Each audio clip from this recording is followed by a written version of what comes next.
everyone. If you can hear me. Oh, shit. Check one. Check, check.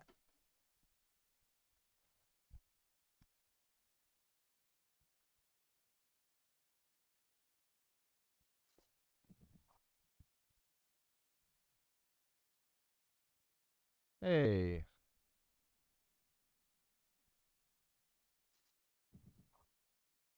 All right.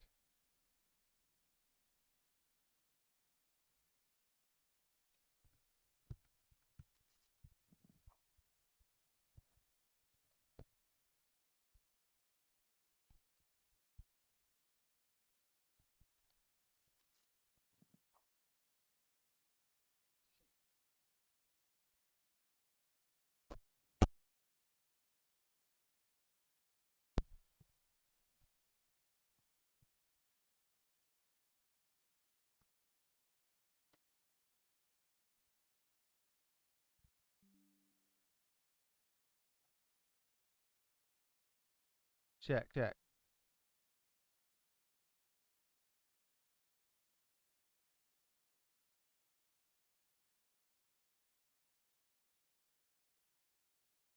Check one, check two.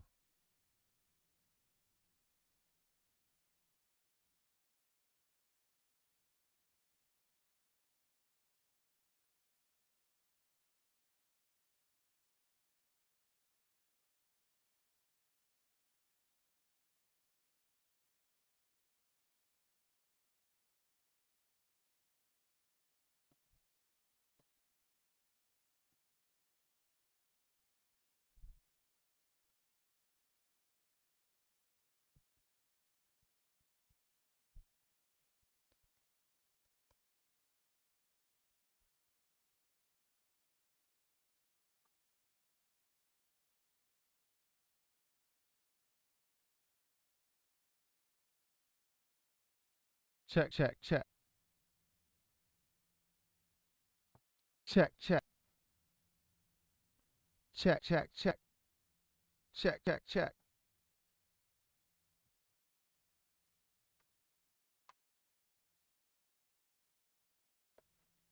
Check, check, check, check, check. Bop, bop, bop.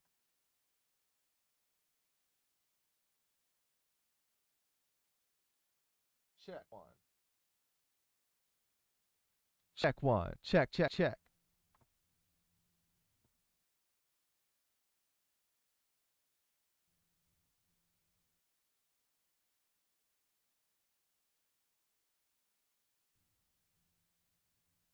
Check one, two, three. Check, check, check.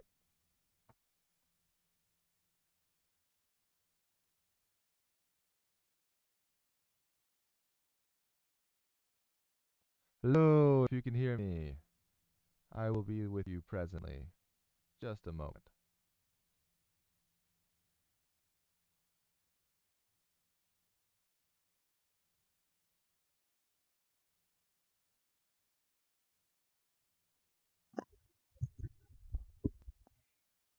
Okay. All right, all right, all right. Check. Okay. Here we go. Sorry about the levels, anyone that's listening. I'm working with a couple different mics, trying to get my monitor on. We'll be transitioning into something, I don't know, but we'll figure it out. All right, here I come. Hey, everybody. Welcome to my stream.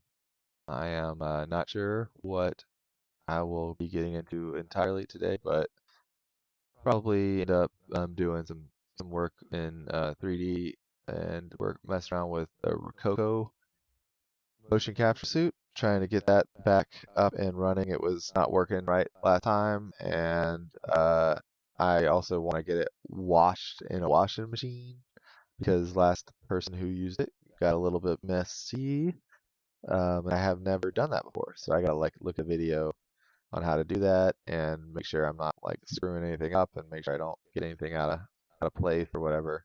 Um, and then I also might be looking for a laptop. I had a major project fall through massively disappointing.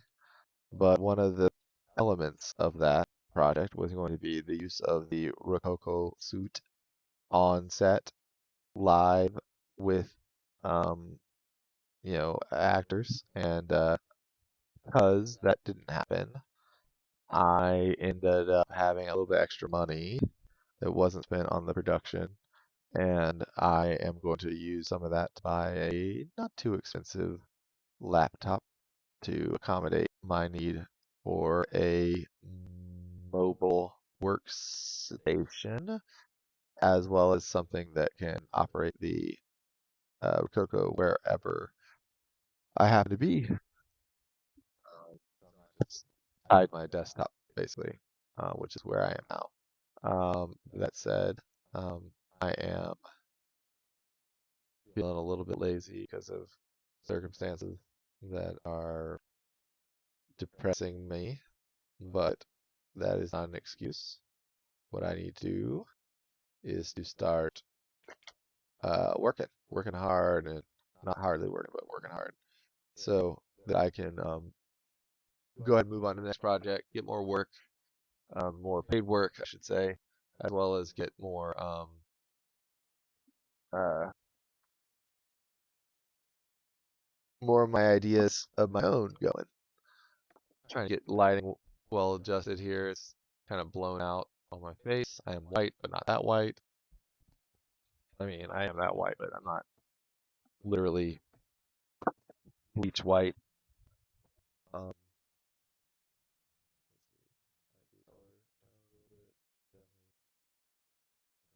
Once you start bringing down the lighting too much, it's like, oh, I don't have enough information there.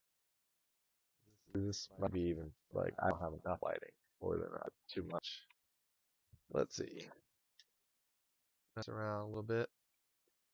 See if I can get the lighting a little bit better. And then we'll transition into watching some videos, and then moving into doing some other stuff more interesting than that. See, I don't know. For some reason, it's not wanting to give me to be nice to me. My skin tone just wants me to be blown out. Let's see. If I go, even when I turn off the lights entirely, it blows out my skin. Ah, where's my face?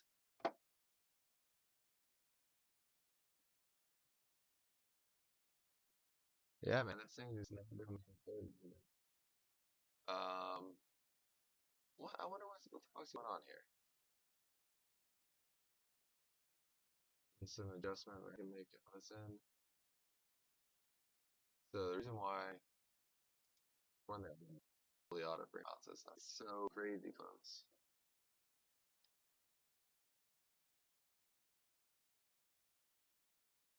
I got that background removal set up. Ah, ah, man, it's blowing my fucking face out. Kind of shit. Like that's closer to my skin than the inside of my head. Oh no, I disappeared. All right, let's see.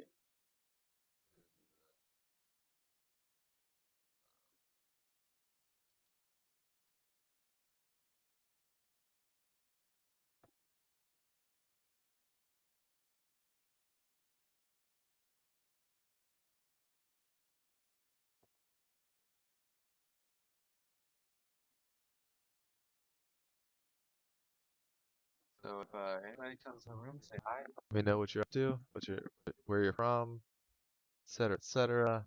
I am.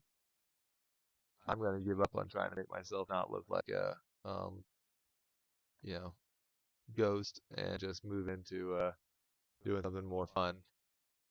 Because this is starting to become tedious. Um, and I want to start looking at videos. And that's what I say, and that's what I mean. I said what I meant. An elephant's truthful 100%. He ain't lying.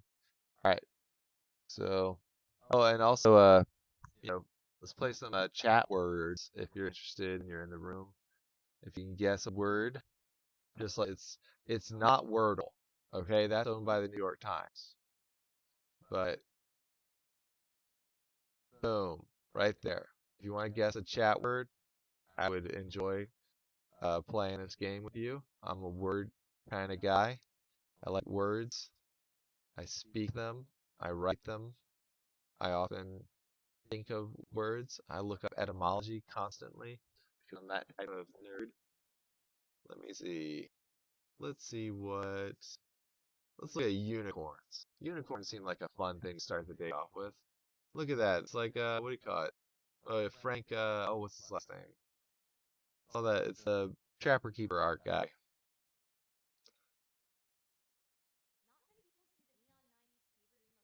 Lisa Frank. Lisa Frank.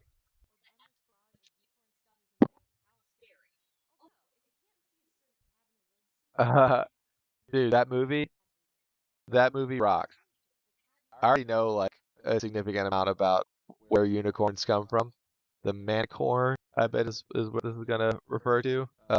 Which is I believe, started in India as a mythological character and then worked its way into Europe, really early on, and then became manipulated from a like lion-like creature into a horse-like creature. But both of them had a horn growing out of the middle of their head, one horn. I believe that's where it came from. We can take a look at what the video has to say about that. I think I might take the headphones off since it's going through the speakers anyway. Oh, Lego movie. Or Twilight Sparkle, the unicorn who takes command in oops. 2017's I just realized that I had the volume down on that. Let me see if I can actually mess with this a little bit. No, I guess that's fine. All right. Not many people see the neon 90s fever dream of Lisa Frank, the pure beacons of light and legend, or the endless barrage of unicorn stuffies and think, how scary. Although, if you can't see a certain cabin in the woods scene, you know better. Unicorns are everywhere today. Take Again, Princess Cabin in the Unikitty, Woods the rocks. cat-unicorn hybrid Highly breakout star recommended from the Lego horror movie. film. Or Twilight Sparkle, the unicorn who takes command in 2017's My Little Pony the movie. And of course, there's a seemingly endless supply of stickers, t-shirts, posters, notebooks, board games, plush toys. Hey, here's a pet peeve of mine. Referring to flying horses as Pegasuses. Pegasus was the name of one flying horse. One flying horse. Not all flying horses. There's no word that I know of for flying horse. I'm sure there was a Greek one that they used, or a compound, set of words. But ultimately they were Zeus's flying horses, one of which was named Pegasus and was captured by Perseus, if I'm not mistaken. And action figures. Unicorns seem to have their own economy. These days, if you combine rainbows and glitter and a horse with a single horn, you will inevitably get a unicorn. But this is the modern version. The origins of the unicorn are a little more gory, which makes sense given that typically a giant horn on an animal's head is a pretty easy way to signal power and frighten predators.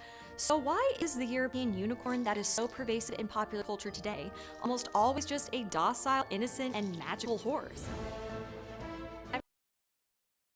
To a degree, I think it's the iconography that it became used with in the like coats of arms and things like that. I bet that diluted its power. Same way like the rampant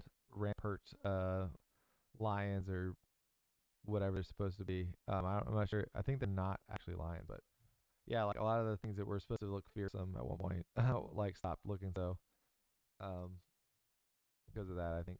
I'm Dr. Emily Zarka, and this is Monstrum. A majestic all-white horse with a spiralized horn on its forehead is the typical unicorn in Western culture today. But this is just one depiction in what were historically many varieties of unicorns. Take this European Paleolithic cave art painting. The depiction could be of the very real but now extinct Elasmotherium, a mammoth-sized animal with a single horn in the center of its forehead. But it also might be the original unicorn depiction. Regardless of the appearance of these monsters in early antiquity, in every story they are positioned as rare and exotic, and incapable of being captured alive, which suggests ferocity or preternatural power. Around 400 BCE, Ctesias writes of a pretty terrifying unicorn he observed in India.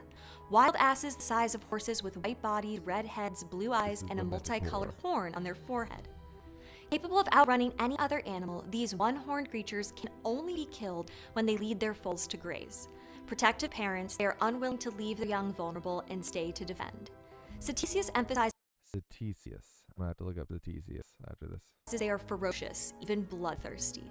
They will charge hunters, gouging them with their horn, and even cruelly rip up the sides of the hunters' horses with such strength their very entrails gush out. Brutal.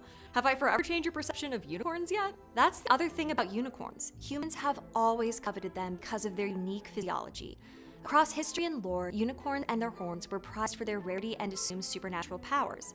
In reality, the spiralized horns, written about in Roman author Claudius Aelianos' 3rd century encyclopedic account of the world animals, were bought and sold as treasures called alicorns. Prized by the highest-ranking members of society, including the Christian church and royalty across Europe, the horns were made into pastoral items and drinking vessels. All right, I might be crazy, but I swear to God, the manticore is at least tied somehow to the mythology of the unicorn. But maybe I'm complaining shit. They were thought to cure illness and protect anyone who drank from them against poison, even serving as an antidote. That is not the only supernatural attribute of the unicorn. Aristotle's version of the unicorn is a male goat with a single forehead horn who floats or flies, skimming over the whole earth without touching the ground. Aristotle's language here suggests that all unicorns are male, which would become the common assumption. Other varieties of the unicorn include a donkey type sporting an antelope horn, a double horn variation, and even the sea unicorn, which is arguably the most monstrous. But to understand European unicorn's evolution into fantastical symbols of magic and wonder, we have to look at Abrahamic scripture. The holy texts include multiple metaphorical uses of an important horned animal of incredible strength, referred to in Hebrew as Ra'em. Exactly what kind of animal this creature is referring to is debatable. Scholars today interpret the original cuneiform symbols 2 wedge shapes as a bull, wild ox, or auroch, implying that the animal has 2 horns. But original historic interpretations of the cuneiform also include the single-horned rhinoceros and the unicorn. The unicorn interpretation of the Ra'em gains popularity only in the Christian faith when the unicorn becomes associated with Christ, perpetuating the idea that the unicorn is male-gendered.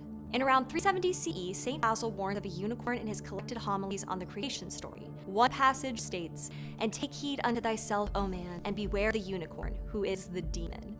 He goes on to say the unicorn will gouge and devour men, and notes that the great power of this creature compares only with the unconquerable strength of God. The I love shit like that. And throughout like Christian, Judeo-Christian kind of shit where there's like, yeah, but even God like has to be like, whoa, about this thing. It's like that never made any sense. Like it was hard enough to like accept the like, God like doing, chilling with the devil, God like, trying to prove something to the devil, stuff like that. And even in like the the later stuff, like why, if it's all preordained, if it's all like, figured out, like why even go through the motions? All this is dumb. Like, this thing could almost be God, but can't ever. Well, then it can't ever. So it can't almost be God. There's no almost in any of that. It's so dumb. Anyway, religion is interesting. I do enjoy studying it. anonymously authored Physiologus, a Christian natural history text, and sometime between the 2nd and 4th century, describes the unicorn as a baby goat-sized, exceedingly fierce creature that could only be captured using a virgin as bait. Like St. Basil's creation homilies, Physiologus also connects a fierce unicorn to Christ. It also includes reference to all the unicorn passages of the Bible, including those that compare the virgin-born Christ being loved like the beloved son of unicorns. Given the immense popularity of Physiologus, the unicorn continued to be linked to Christ and now also the Virgin Mary, who served as a convenient parallel to virgin lure folklore already in existence. The metaphor of Christ as a unicorn was not appreciated by Pope Gelasius. He declared the connection heretical in 496. But if we know anything about, well, people, that just strengthened the appeal of the unicorn. The Christian story of Saints Barlaam and Josaphat that appears around 9th or 10th century features an awfully monstrous unicorn. Barlaam is teaching Josaphat about the inevitability of death and the unpredictability of the world with a unicorn parable, and his isn't the docile unicorn we've come to know today. According to the story, a man is chased into the jaws of a fire-breathing dragon by a ferocious, bellowing unicorn who wishes to devour him. The man temporarily avoids his fate by hanging onto a tree. The tale, which became common lore across Western Europe, established the unicorn as a representation of capital D, death. The unicorn began to appear in narrative fiction of the medieval period, introducing some new traits like a ruby hidden under the horn and adding to some of the established tropes like the virgin lure. But now the unicorn could detect and kill false virgins. During the Middle Ages, visual depictions of the unicorn became more uniform in Europe. Most artwork featured the creature as horse-like with white hair and cloven hooves, moving closer to the unicorn we are most familiar with today. The Hunt of the Unicorn, a 7-tapestry series produced around 1500, alternatively called the Unicorn Tapestries, depicts the hunt of a white bearded unicorn with a spiraled horn. The exquisitely woven textiles show a group of well-dressed men and their hounds chasing down and killing a unicorn after a noblewoman lures the creature into a false sense of security onto her lap. The final tapestry shows an apparently resurrected, captive unicorn. The red liquid on its flanks may be blood from the hunting wounds that caused its initial demise. Or perhaps it could be juice dripping from the pomegranates in the tree above, which would actually make the unicorn a symbol of fertility according to the fruit's lore. In my opinion, it is blood from the hunt, and this unicorn is undead. A common interpretation of these tapestries is that the unicorn represents Christ, and the events of the hunt are an allegory for his crucifixion. In another tapestry from around the same time, a series known as The Lady and the Unicorn, a unicorn appears subservient to a richly dressed woman. The image is believed to aid in the tapestry's purpose to depict the tenets of courtly love and decadence in each of the 5 senses. They help us understand the unicorn's affinity for virgins, chivalry. Knights in the Middle Ages lived by strict moral and social codes. Within these social practices is the idea of courtly love, an idealized expectation of how knights should treat women, especially any romantic partner outside of marriage. The unicorn's metaphor as a symbol of unattainable, unconsummated love, first suggested by virgin subjugation, becomes a noble quality. Unicorns in European heraldry of the time are mostly depicted in silver and white, with the body of a horse, the legs of a deer, and a lion's tail. Scotland's royal coat of arms proudly bears 2 such chained unicorns. That's what I was talking about before. I obviously got there a different route than what I was saying, but yeah, that's how like the kind of passive feeling of it to me is like the chained, rampant. And when King James united Scotland and England into the United Kingdom in 1603, the new royal crest combined the unicorn with England's lion in a symbol still used by the monarchy today. Not for long, motherfuckers. Not if Scotland didn't really get this way. Oh man, that's crazy. It's like my other mic was picking up on that. I don't know if it was echoey or not because nobody's here. At least no one's talking to me. Talk to me if you're here. Say hello. Say hello to me. Use of the unicorn was a shrewd move by King James. Yes. The version of the Bible he commissioned, a year after uniting the crowns, contains 7 unicorn references, including the unicorn as the first animal named by Adam and Eve. Clever James. The use of unicorn as the interpretation of Ra'em not only provided Christian readers a significant holy figure they already recognized, but further solidified the united symbolism of King James's blessed new kingdom as divinely ordained. Unicorns' continued association with rarity and royalty made them a symbol of luxury. Queen Elizabeth I spent a significant sum to add a unicorn horn to her crown jewels. King Francis I had one as well, 5 feet long and decorated with gold. Even the church treasury of Venice stored 2 unicorn horns, alongside other riches like solid gold armor and the purported original Gospel of St. Mark. Alicorn collectors were likely upset when in 1638, Danish zoologist Ole Worm gave a lecture asserting most unicorn horns were in fact the elongated teeth from narwhals. In the 17th century, belief in unicorns began to decline thanks to science and education. Europeans at the time believed that finding a unicorn living on their continent was unlikely, but the possibility of finding one in some exotic terra incognita was believed plausible through the 19th century. But as knowledge grows and exploration of the world continues, the belief in a real unicorn begins to fade. Beginning in the 20th century, the unicorn monster once said to roam forests and terrorize hunters finds a new home in literature and film as a popular fantasy trope. Like the playful, pastel-colored unicorn of Fantasia, the unicorn that Mrs. Noah's Ark in Shel Silverstein's 1962 album Inside Folk Songs, and Peter S. Beagle's The Last Unicorn. Beagle's book breaks tradition with a female unicorn. She's on a mission to find out if she is indeed the last of her species. Along the way, she's temporarily turned into a human woman who romances a prince. Another twist of the unicorn and Aiden. If anybody's seen that movie, you know how utterly brutal it is. It's like a sleeper brutal animation that like people need to see. If you've never seen The Last Unicorn, highly recommended. Legends of the past. This book illustrates a more contemporary version of the unicorn as a symbol of innocence, magic, and purity, lasting associations fortified by popular culture texts. And of course, backpacks, trapper keepers, and sparkly t-shirts. It is also in the 20th century that unicorns become the trusted steeds of protagonists, like in Legend, The Lion, the Witch, and the Wardrobe, and Stardust. This metaphorical taming of the unicorn indicates our growing mastery over nature, or at least the illusion of it.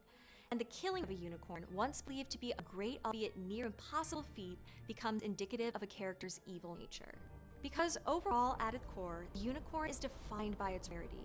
We've adopted this idea to apply the name unicorn to elusive and highly sought-after prizes, such as an undervalued startup or a polyamorous companion. Yet part of me wonders if the danger of the unicorn's history is also evoked in these metaphors. Can there be too much of a good thing? So outside of a few creative horror movies and imaginative books, the unicorn has gone from terrifying, potentially real monster to religious icon and chivalric symbol to something entirely different. But in a way, one thing has remained constant: our desire to commodify the creature. Possessing a unicorn has always been part of its allure.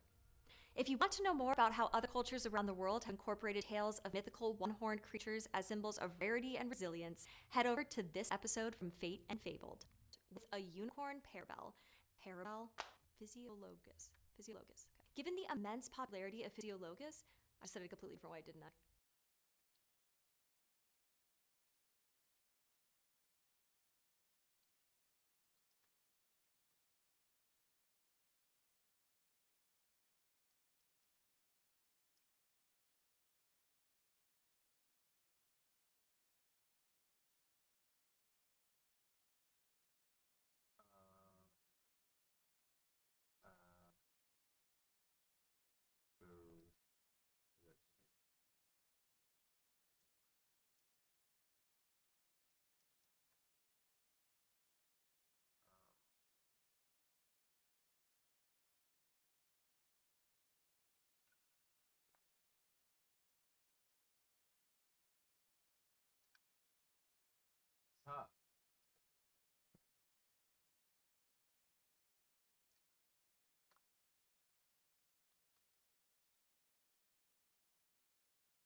Yes, a word is used.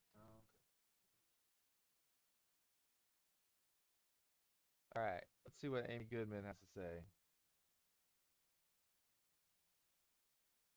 Welcome to Democracy Now!, democracynow.org, The War and Peace Report. I'm Amy Goodman.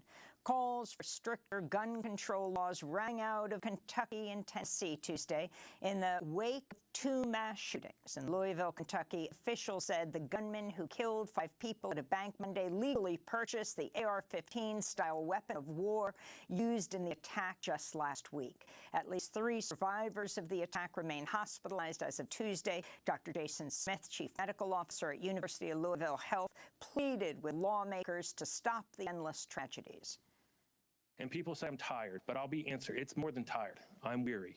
There's only so many times you can walk into a room and tell someone they're not coming home tomorrow.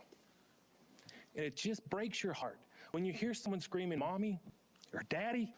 To everyone who helps make policy, both at state, city, federal, I would simply ask you to do something. Because doing nothing, which is what we've been doing, is not working.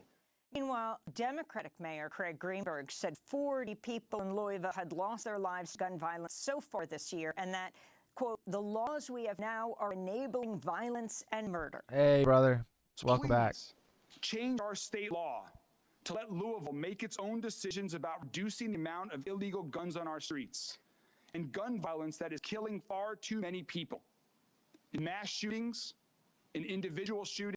Hey, Vitor, I know that English isn't your first language, so I do not expect you to guess per se, but I love word games, and in general, I'm a big language buff. I look up etymology for fun. I look up word origins for fun.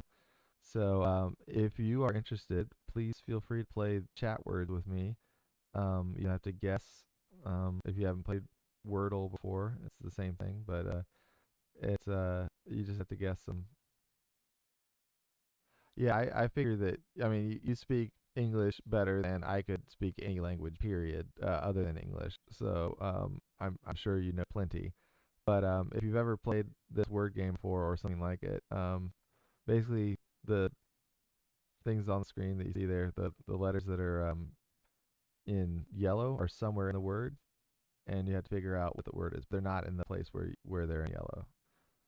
So I haven't figured this one out yet. But if you think of an idea for a word that might go there, feel free to guess. It doesn't matter if we get it wrong or not.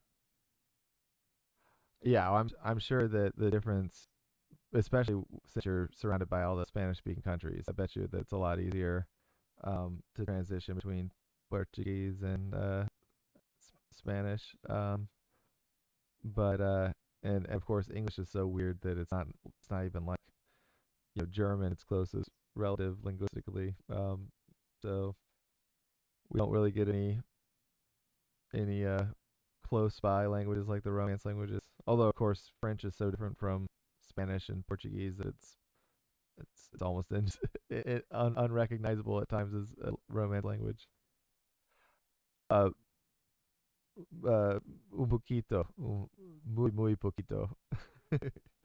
I've learned a little bit of Spanish in my time in Honduras when I was very, very little, and but I don't speak it well enough to carry on a conversation. I can ask certain questions and understand certain answers, but outside of that, I'm not very good at Spanish. No, my wife actually understands Spanish much better than I do. Oh yeah, well the fact is actually a lot of Americans are bilingual specifically in Spanish because they come from families that have roots in Latin America or in the southwest of the U.S. where they were already Spanish speakers before the U.S. took over. So yeah, depending on where you are, there's even quite a number of people that don't speak very much English but speak a lot of Spanish here. Portuguese not as much. Not a lot of not as many immigrants from Brazil as from the rest of Latin America.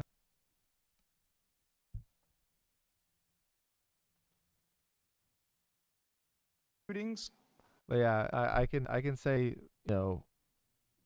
certain polite phrases in Spanish. That's it. I would never say I can speak Spanish.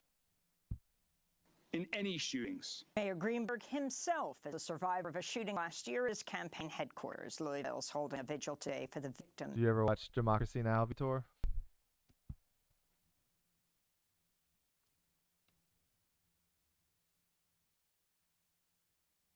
That's this news program.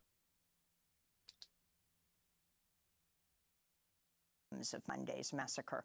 Also Tuesday, Tennessee's Republican Governor Bill Lee signed an executive order tightening background checks for gun purchases. He also called on state lawmakers to pass red flag laws that would allow authorities to remove guns from people deemed to be a risk to others or themselves. This comes 2 weeks after the mass shooting at a Nashville Christian school killed 6 people, 3 of them 9-year-olds, and 1 week after the GOP-led ouster.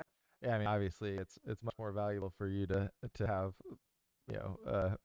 Brazilian political commentary than Democracy Now. But the nice thing about Democracy Now from an American perspective is that, very unfortunately, our mainstream news, generally speaking, will not cover international issues. Like, for one thing, Democracy Now covers them from a leftist perspective, broadly speaking. So you get different coverage anyway. But really, one of the things that is massively lacking in American coverage is international news that isn't directly involving the U.S. in some fashion. So it's nice to watch Democracy Now for me in the morning because I can get what's really happening in the world and then see how the U.S. react to it. I don't know Telesur very much. I think Telesur rather very much because I mean I know of it, but I don't speak Spanish, like I said. So, and RT is okay. It's not. It's got its issues too. It's not as I'm not an American who. Oh, there's Telesur. I'll have to check it out. I'm not an American that's inherently like this knee jerk against RT. There's a lot of people that are just like, oh, it's Russian, so it's bad. I'm not that, of course. But at the same time, I do think that there's a little bit of there's a bias there that shows through sometimes in the way that they report on things that favors, frankly, Russia. Just like U.S. stuff favors the U.S. and leaves out the dirty details. So it's not that RT is any worse than U.S. media. It's just that you have to take it with a grain of salt. I don't know enough about Telesur, but I assume it's probably corporate media, and thus it's maybe a little suspect. But I don't know who owns Telesur.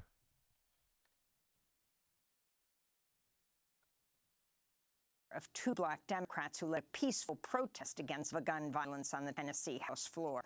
One of the lawmakers, Justin Jones, was reinstated Monday, while the other, Justin Pearson, could be reinstated today. The Environmental Protection Agency is proposing new rules to slash vehicular emissions and speed up the transition to electric cars. The Biden administration is unveiling the proposal today, which will require 2/3 of new cars and 1/4 of new heavy trucks to be all electric by 2032. The auto industry has said the tight timeline could result in significant job and profit losses, but analysts say such measures are needed for the U.S. to stand a chance at reducing its emissions at a pace that could avert the worst of climate catastrophe.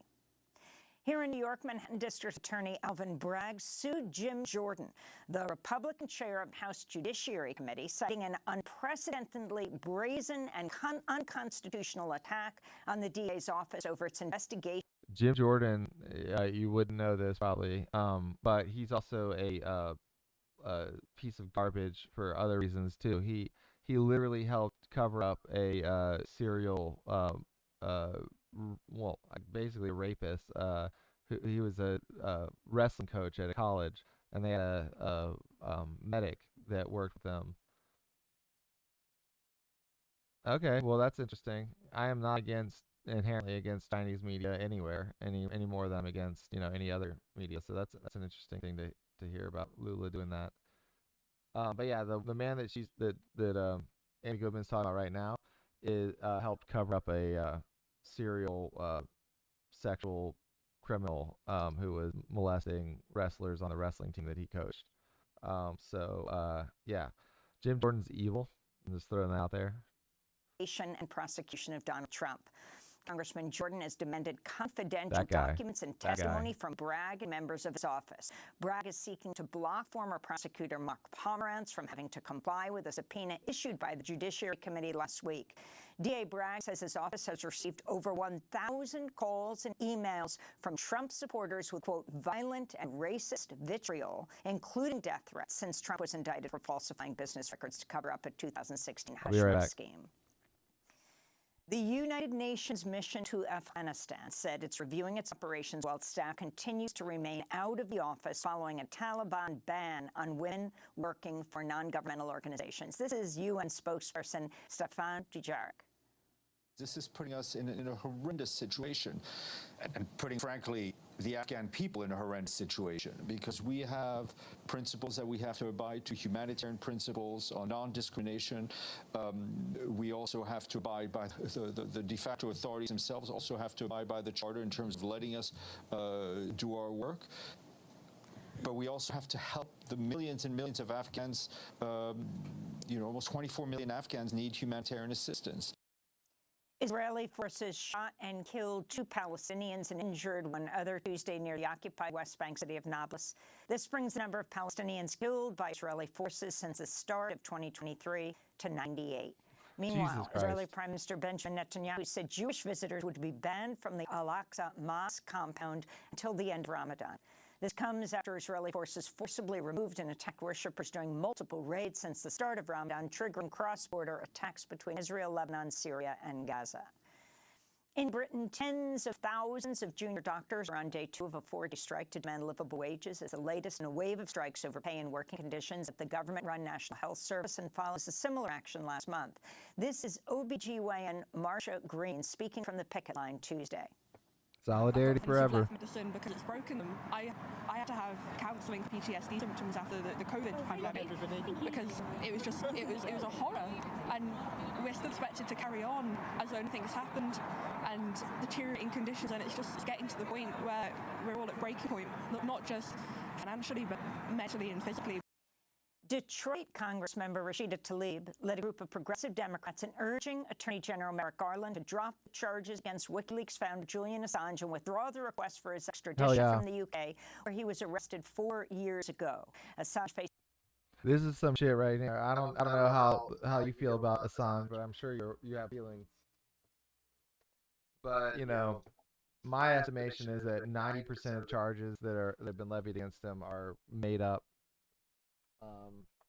I don't know. It could be that some of the nasty stuff that they say about him is true, but my guess is, given who he is and what he's done, that it has nothing to do with that.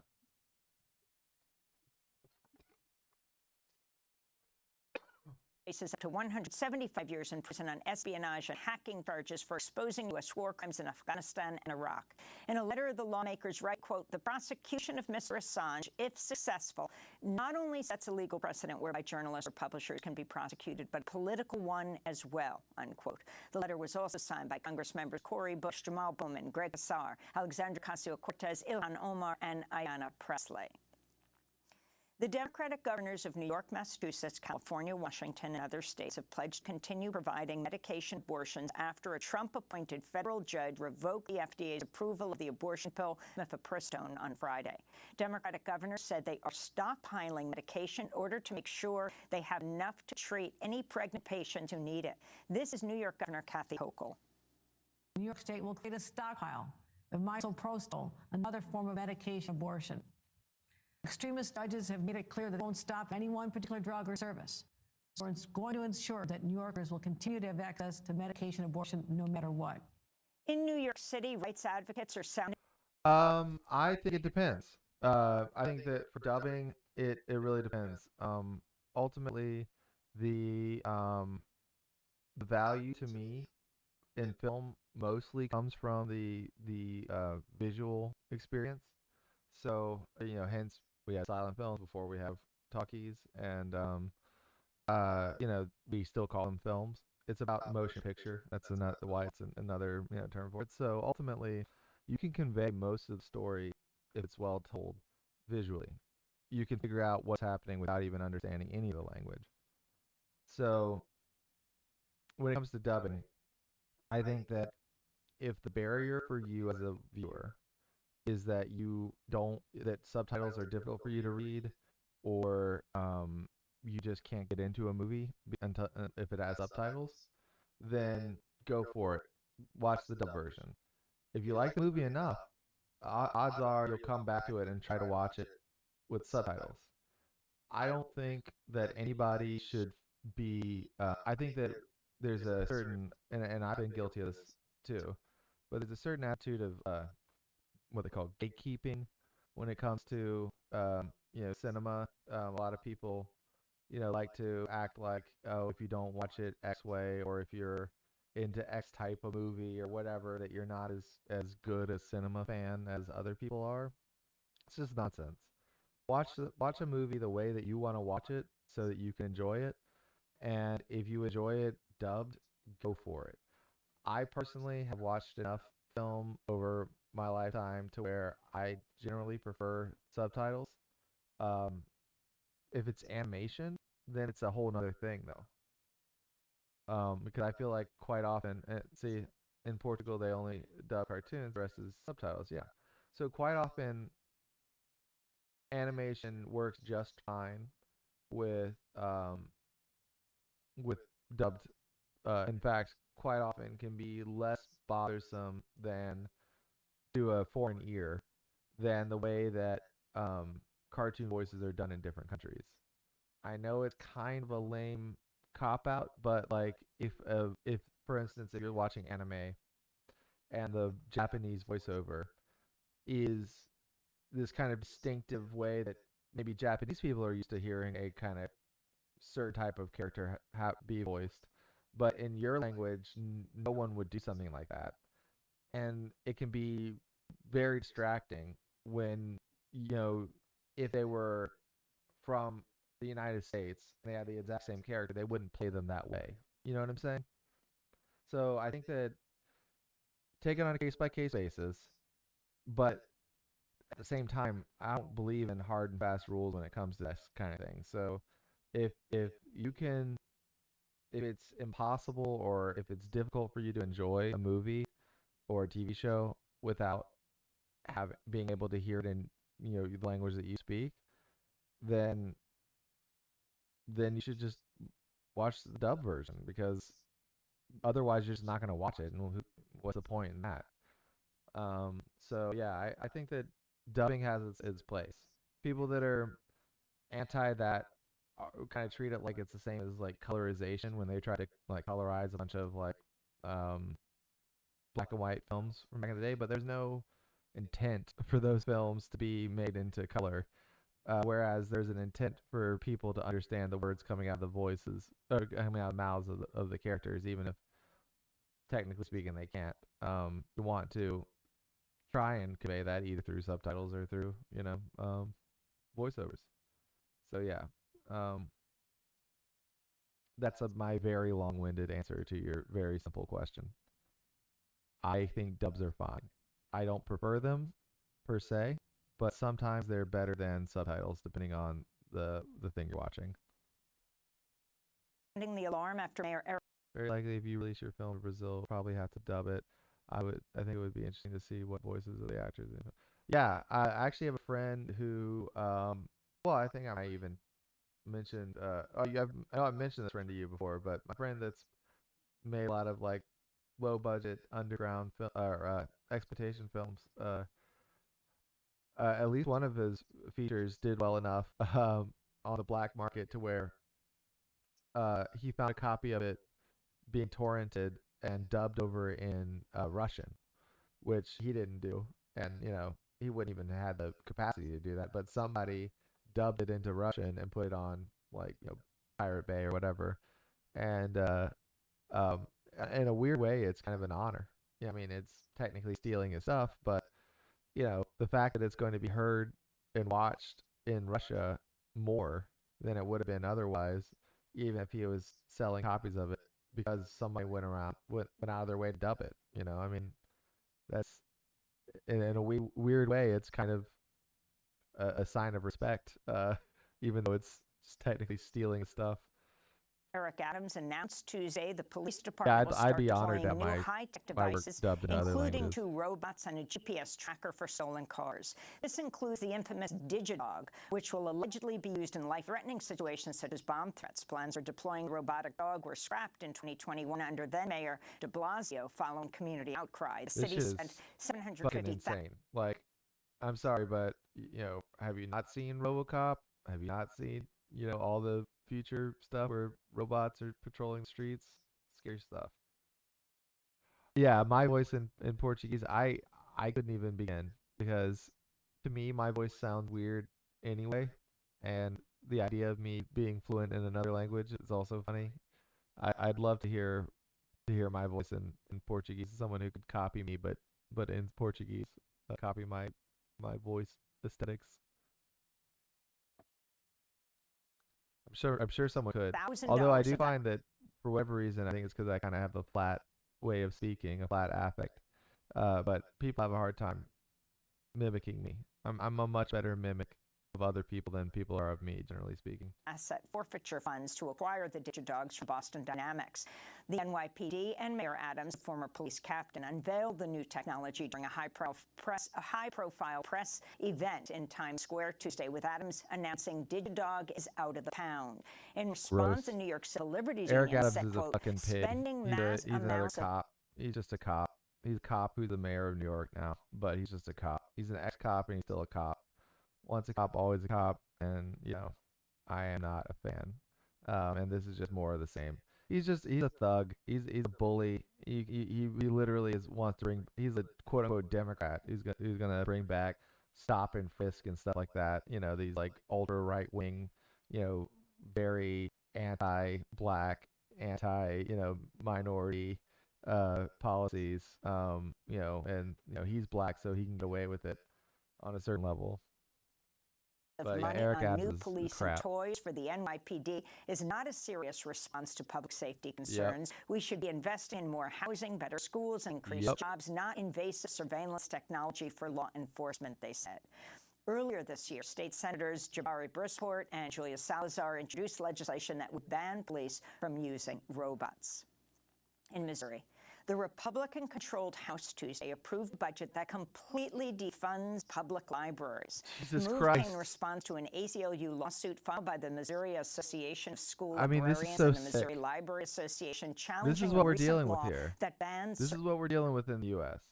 is people quite literally being willing to get rid of libraries in order to have their psychotic social agenda, adhered to. It's fucking sick. books. The measure has led to the removal of over 300 books from school libraries, many with LGBTQ characters and social justice topics. Missouri Democrats have denounced GOP censorship. This is State Representative They're Peter overextending.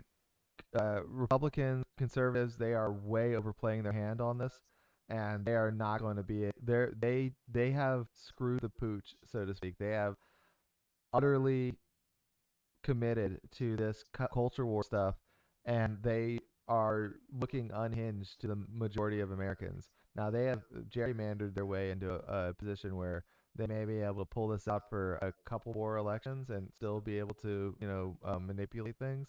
But I feel, as Malcolm X once said so eloquently, this is going to be chicken coming home to roost. The bad stuff that's about to happen with the GOP, hopefully permanently happen. Hopefully they'll go down forever, but they're going to go down hard. And we're not necessarily going to see a bunch of leftist policy, but right-wing shit like this is going to stop being so cute in a very short period of time, I think. I feel like we're starting to live in a dystopian future from like 1984 or Fahrenheit 411 or whatever, 451, where we're talking about book bans from the government, and then government being mad at librarians as the threat to our kids, and defunding public libraries. That's the real world here today in Republican-led Missouri. Meanwhile, in Texas, Llano County officials are considering shutting down the local public library system after a federal judge ruled the banning of some dozen books, mostly for children, is unconstitutional. Llano County has been ordered to put the books back in circulation, prompting Llano County commissioners to hold a special meeting later this week to determine whether libraries should close instead of complying with the order. And Chicago will host the 2024 Democratic National Convention, beating out the other finalists, Atlanta and New York. The announcement was made by the DNC Tuesday, which also sent a strong signal President Biden will seek re-election, though he has yet to formally make an announcement. And those are some of the headlines. This is Democracy Now!, democracynow.org, The War and Peace Report. I'm Amy Goodman. Boo. Boo on Biden. Boo on Biden. All right, let's check out Telesur. Telesur.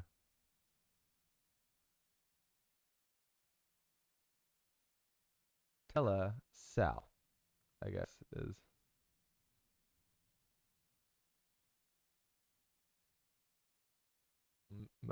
Message South, I guess is what Telesur is.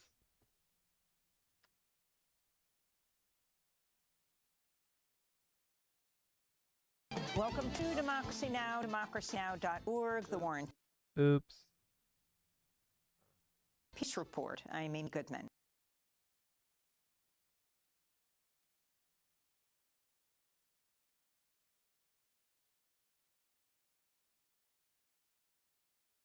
Right, I know, but the tele and television is from a word that means to send, so that's why I was saying like message south.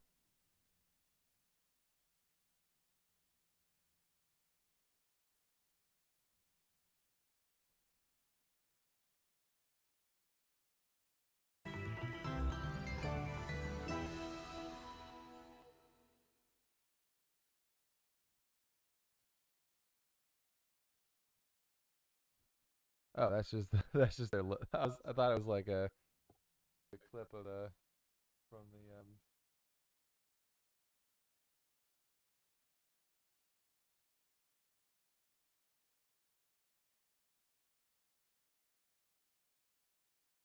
Oh shit! I didn't realize how late it was. already time for Sikh Sam massacres were Sears reported. coming up. According to official estimates, there are about 35,000 inmates in Ecuador's Well, overcrowded prison this is system, exactly what I was talking about originally designed for with Democracy Now. No, would never hear about this. only You'll never hear about 30,000. this Many of them in are members of gangs linked to drug trafficking. A government committee stated the in a US, report even issued though last it's year that Ecuadorian prisons can be important considered information. as warehouses of human beings and torture centers. On Wednesday, thousands of doctors or junior doctors in England are on the second day of a 4-day strike in pursuit of their campaign for full pay reinstatement.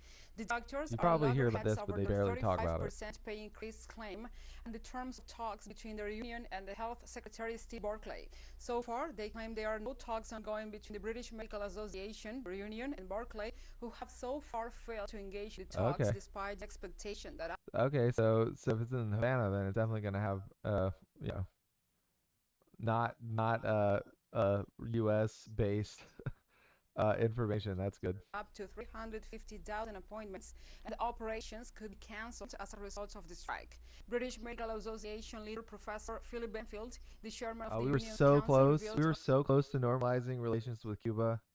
Under Obama, we were so close to normalizing relations with Cuba, and then fucking, everything, went to shit pretty quickly. But like, it really felt like we were about to have, like, where you can go, we can just go hang out in Cuba for a while, go on a little trip to Cuba, which would have been awesome. But unfortunately, we're back to square one again. On Wednesday that he has asked the Advisory, Conciliation and Arbitration Service for help in negotiations. The junior doctors claim they have twice approached the Health Secretary in search of a credible offer to call off this week's strike. However, the minister only reiterated that the workers' claim was unreasonable.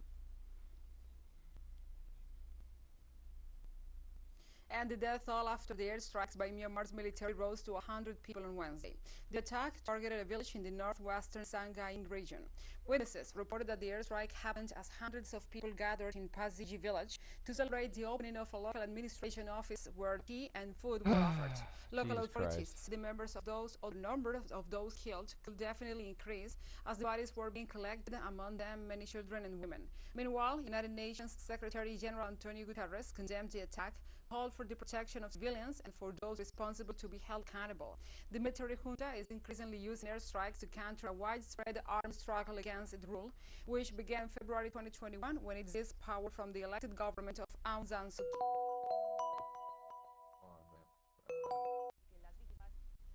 And those are the headlines at this hour. For this and more stories, go to our website at telesoryenglish.net. Well, I'm gonna have to keep Telesur English on my. I'm gonna bookmark this or follow them, subscribe to them. There you go, and make sure I keep coming back to them because definitely a very good resource. Thank you for that, Vitor. I'm gonna switch on over to catch. Commissioners will decide today whether to reinstate the second lawmaker, Justin Pearson, expelled over gun control So protests Sam left on prior Monday. to the I don't special know why election he's not being back. held. But Emma's good. Justin Jones was reinstated yesterday. The Louisville shooter who murdered 5 people bought his AR-15 legally, police say. Legally. Every single fucking time it's legally nowadays. Calls grow for Dianne Feinstein's resignation as her repeated absences continue to throw a wrench in the nominating process for judges, which is very important. Dianne Feinstein is like Given what 90 we're seeing and with insane. abortion and she's more. She's a congresswoman. The EPA has rolled out its new proposed rule to get 2/3 of cars and a quarter of new heavy trucks to be fully electric by 2023. Or 32. Congresswoman. We're in 20. Damn it. The Biden administration has also MPAA is not they're not a very good organization.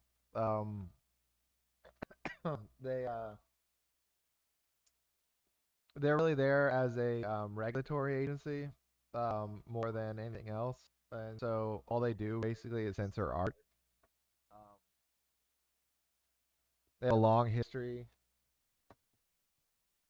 of being on the wrong side of the equation when it comes to protecting artists and protecting art. Giving things X-rated reviews and things like that. Because that's what they set the ratings basically, and the ratings dictate without technically laws being in place. They dictate like what you can and can't show in theaters and things like that. And so throughout its existence at various times, it's like labeled certain things as X or NC-17, which is like their kind of replacement for X that they came up with later. And quite often things that were maybe a little bit scandalous and not maybe a little bit scandalous, but not anything that was inherently devoid of artistic value. I mean, they made a cartoon. I mean, I'm sure that there are better ones out there. A lot of these, so the rating system, the MPA rating system, exists in order to appease people in government and keep them from forcing regulations uh, onto the industry that are legislated, because MPAA exists independently. I believe, if I'm not mistaken, it's supported financially through the industry, through like the bigger players in the industry in the first place, and it is like run independently, but it is treated. I mean, this is the same thing as what the U.S. has. It's just not, you have more stages, but this is how they follow. All of these things that you see here are elements of what they consider, and the more of it you have, the higher up basically it goes in ratings. It's not too different. We just have less stages than you do. So um, and I also think that, like, honestly, like, any 10-year-old isn't the same. Any 12-year-old isn't the same. Any 14, 16, 18-year-old. They're all different in their development and their understanding of the world and things like that. So all these things are just guidelines. At least in the U.S., they're guidelines. You're not required by law um, to.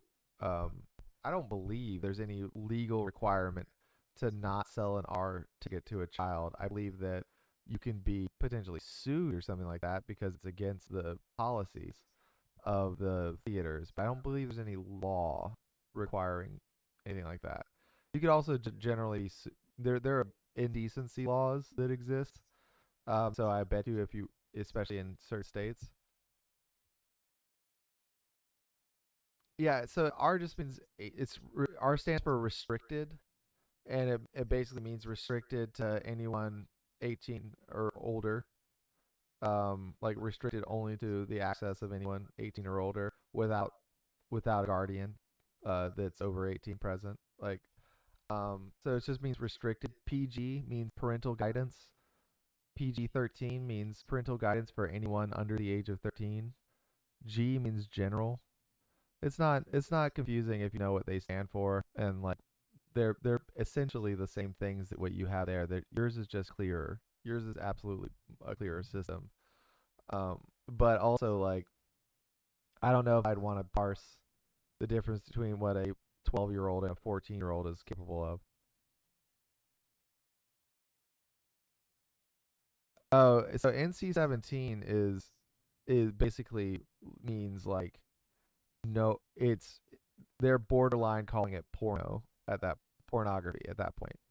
Um, NC-17 generally means it can't be released in theaters, or that theaters won't release it, is more accurate to what I should say.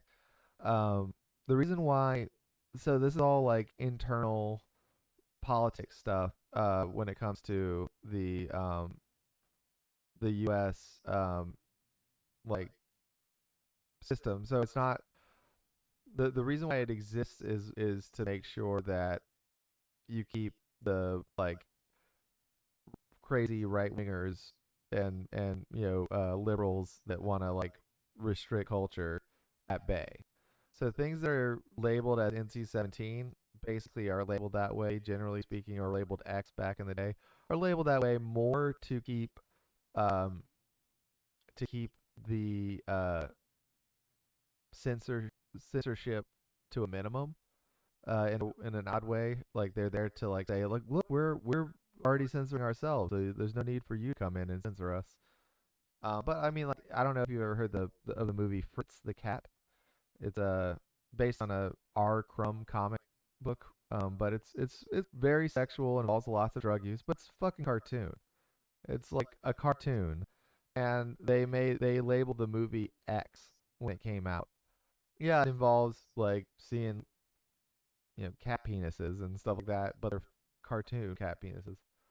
Yeah, 18 plus. I mean, it should be 18 plus, but like or NC-17 to me is different than 18 plus. In as much as like, you know, I wouldn't want to. So like, I mean, but under your that doesn't. So this is the thing that under your what I'm reading here and what you sent me about the Brazilian advisory ratings, it really should be 16, not 18, because I'm reading this what's allowed, or so to speak, in 16. There's nothing as intense as rape or pedophilia. There is gratuitous violence, against cartoon violence, but it's there. There is intense sexual intercourse, which is another thing listed here. And there is lots of drug use in it. So all of that falls under 16.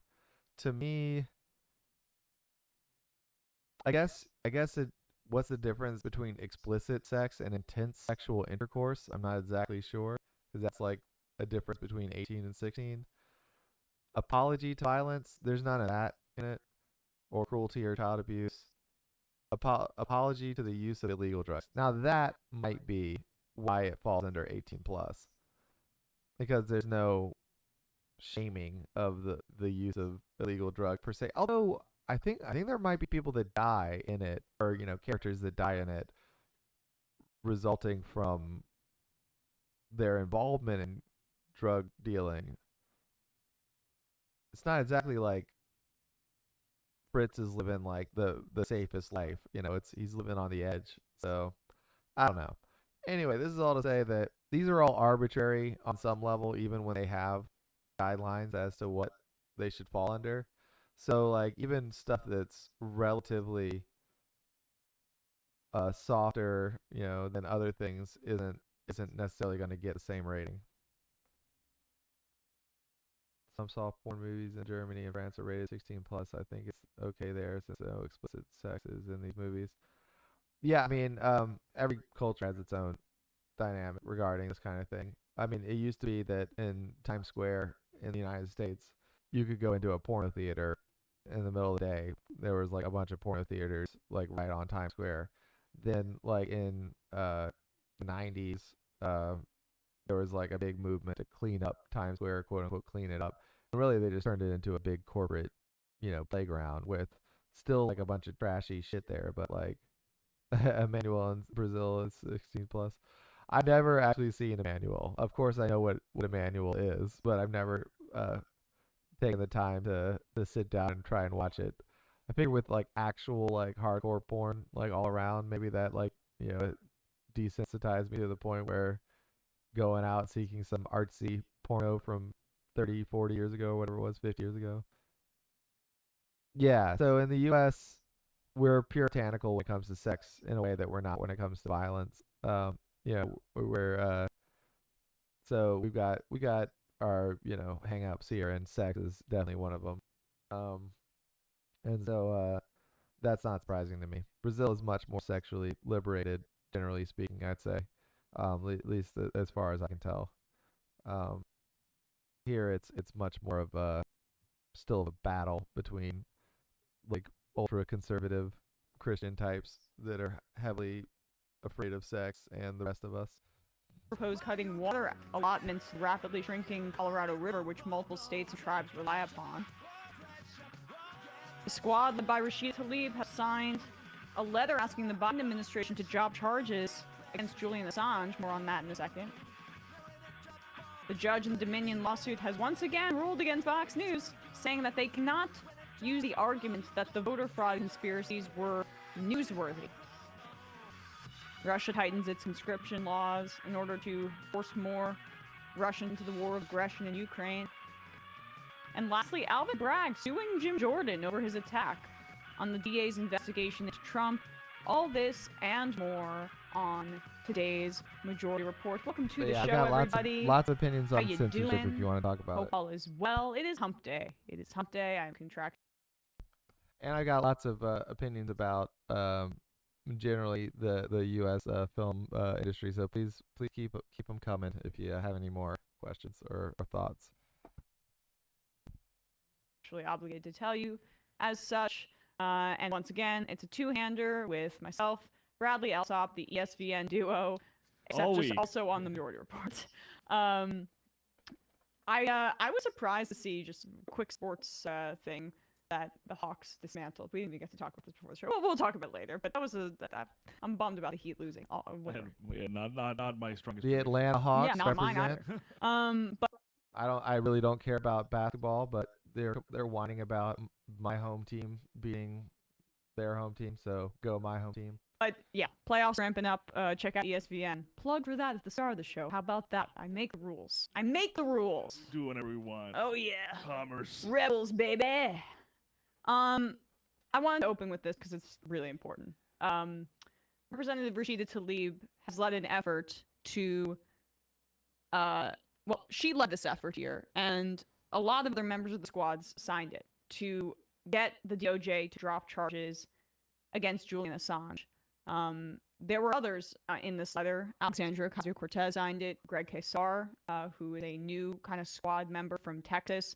Jamal Bowman, Ilhan Omar, Ayanna Pressley, all of the usual good suspects, signed this letter to Attorney General Merrick Garland, who, I always call him the ghost. You never see him. He really is not at the forefront of the Biden administration's plans. I wish, obviously, that the Democrats would take a page out of the Republican book and be a bit more aggressive when they hold power in the executive branch, but regardless, so who knows if he'll even read this. But they are asking him to drop charges against Julian Assange. Here's this letter. Let's put this up. Rashida Tlaib says, 4 years ago today, Julian Assange was arrested for publishing the truth. I'm leading a letter to Attorney General Garland urging him to uphold freedom of the press by dropping these Trump-era charges and withdrawing the extradition request. The letter says, Dear Attorney General Merrick Garland, we write to you today to call on you to uphold the First Amendment's protections for the freedom of the press by dropping the criminal charges against Australian publisher Julian Assange and withdrawing the American extradition request currently pending with the British government. Press freedom, civil liberty, and human rights groups have been emphatic that the charges against Mr. Assange pose a grave and unprecedented threat to everyday constitutionally protected journalistic activity, and that a conviction would represent a landmark setback for the First Amendment. She lists some media outlets that are asking for the withdrawal, ACLU, Amnesty International, and more. Let's go to the next page. The prosecution of Julian Assange for carrying out journalistic activities greatly diminishes America's credibility as a defender of these values, undermining the United States' moral standing on the world stage and effectively granting cover to authoritarian governments who can and do point to Assange's prosecution to reject evidence-based criticisms of their human rights records as a precedent that justifies the criminalization of reporting on their activities. Leaders of democracies, major international bodies, and parliamentarians around the globe stand opposed to the prosecution of Julian Assange. For United Nations. So more and more people, Obrador, Lula, a bunch of other leaders who have said that this prosecution should stop. There is a global outcry, as she writes. And then just there's a bunch of citations. Here we go. Julian Assange faces 17 charges under the Espionage Act and 1 charge of conspiracy to commit computer intrusion.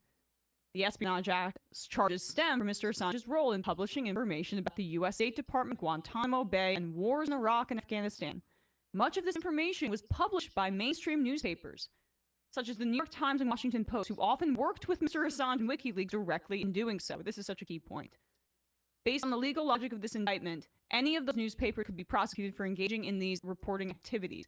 In fact, because what Mr. Assange is accused of doing is legally indistinguishable from what papers like the New York Times do, the Obama administration rightfully declined to bring these charges. The Trump administration, which is, by the way, shocking given the Obama administration's absolute love for prosecuting people under the Espionage Act. The Trump administration, which brought these charges against Assange, was notably less concerned with press freedom. This is, by the way, good framing here, because it appeals to the sensibilities of the Biden administration with that framing. But this final slide here, and then we'll just discuss. So here we go. Rashida Tlaib, Cori Bush, I should have mentioned her earlier, Greg Casar, Jamal Bowman, Alexandria Ocasio-Cortez, and others have signed this letter. So this is a really awesome thing to do here, because there's no political value in it.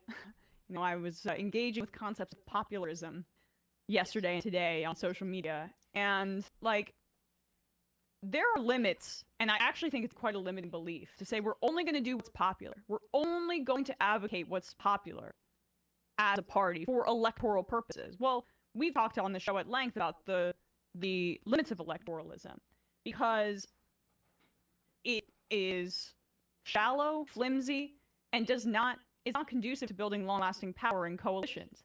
What it also does do is it drastically limits the scope of what's possible and what you can advocate for on the left. Martin Luther King had a 75% disapproval rating the year he was killed in 1968. By the standards of popularism, the civil rights movement should not have happened because it wasn't too popular at the time. Gay marriage, not popular at the time. It was being advocated for initially, and people were trying to fight for those rights.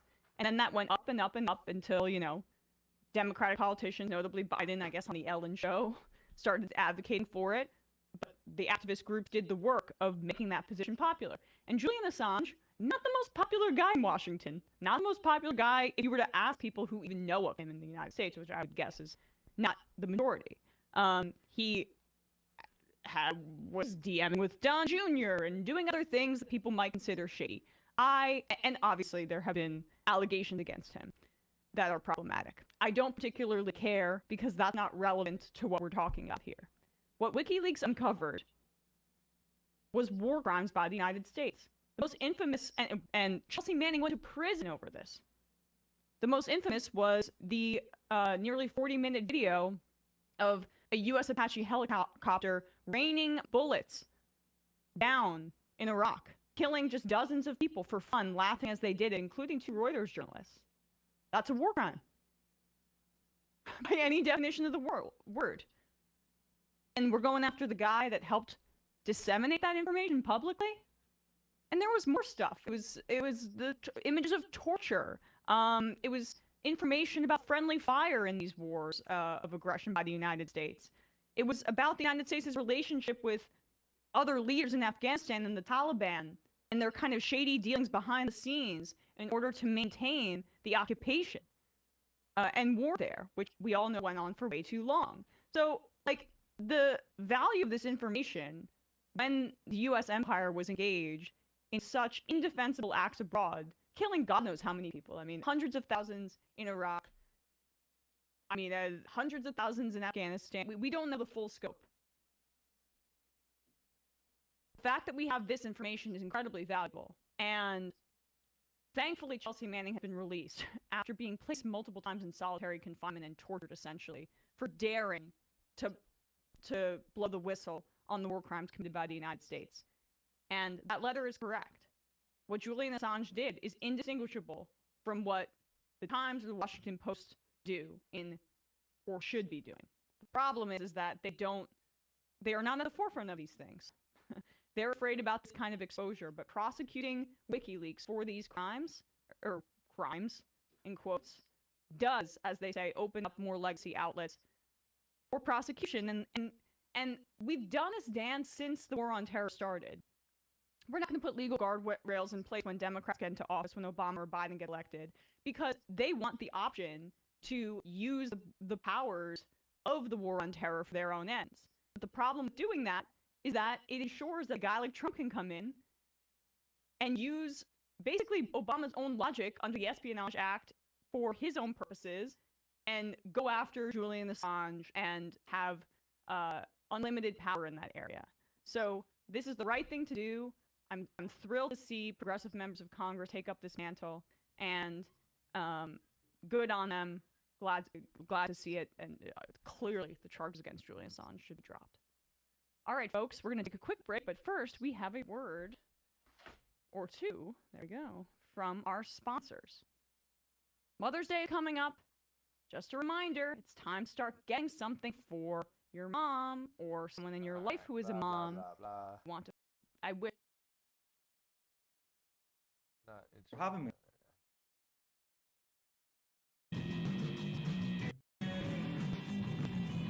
The term is living with uncertainty in a financialized world. Aris is also a professor of sociology at the University of College London. Thank you so much, Aris, for coming on. I really appreciate it. Thanks for having me. Pleasure to be here. Of course. So, how would you define the term speculative communities? Okay, so I start very broad, and then we dig deeper. No, that's good. That's good. I ought to, and this is a question that I get a lot, and having written a whole book about it, I should be able to answer it in a few simple words. I'll have a go. So, essentially, by speculative communities, I mean I refer to groups of people that come together, they form bonds, they connect to each other on the basis of a shared condition, a shared encounter, we can say, with a world that is radically uncertain. So what unites those groups, those people, isn't necessarily a shared coherent narrative or things that have a shared symbolic value, let's say, necessarily a nation or family or traditional political party membership and so on, but rather a feeling, an imaginary of sharing this uncertain condition, that they're all faced with a very unknowable future. They're in the throes of this chaos and they are together. And so all they have to do to survive is to speculate on that future. That's one way to answer at least this. Well, I would imagine that it's very different. I mean, and by imagine, I know it is quite different than like the economic portrayal of speculation, and yours is clearly more sociological.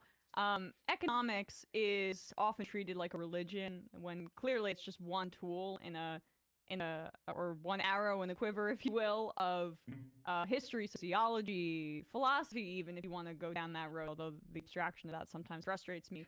But like your sociological definition seems to kind of try to wrap its arms around the connection and not kind of two-dimensional economic vision of, say, speculation. Yeah, I think you put it very well there. I guess the origins of the term and of the project itself lie in my own frustration with the discipline of economics. I must confess I'm a trained economist. That was what I studied for my undergraduate degree.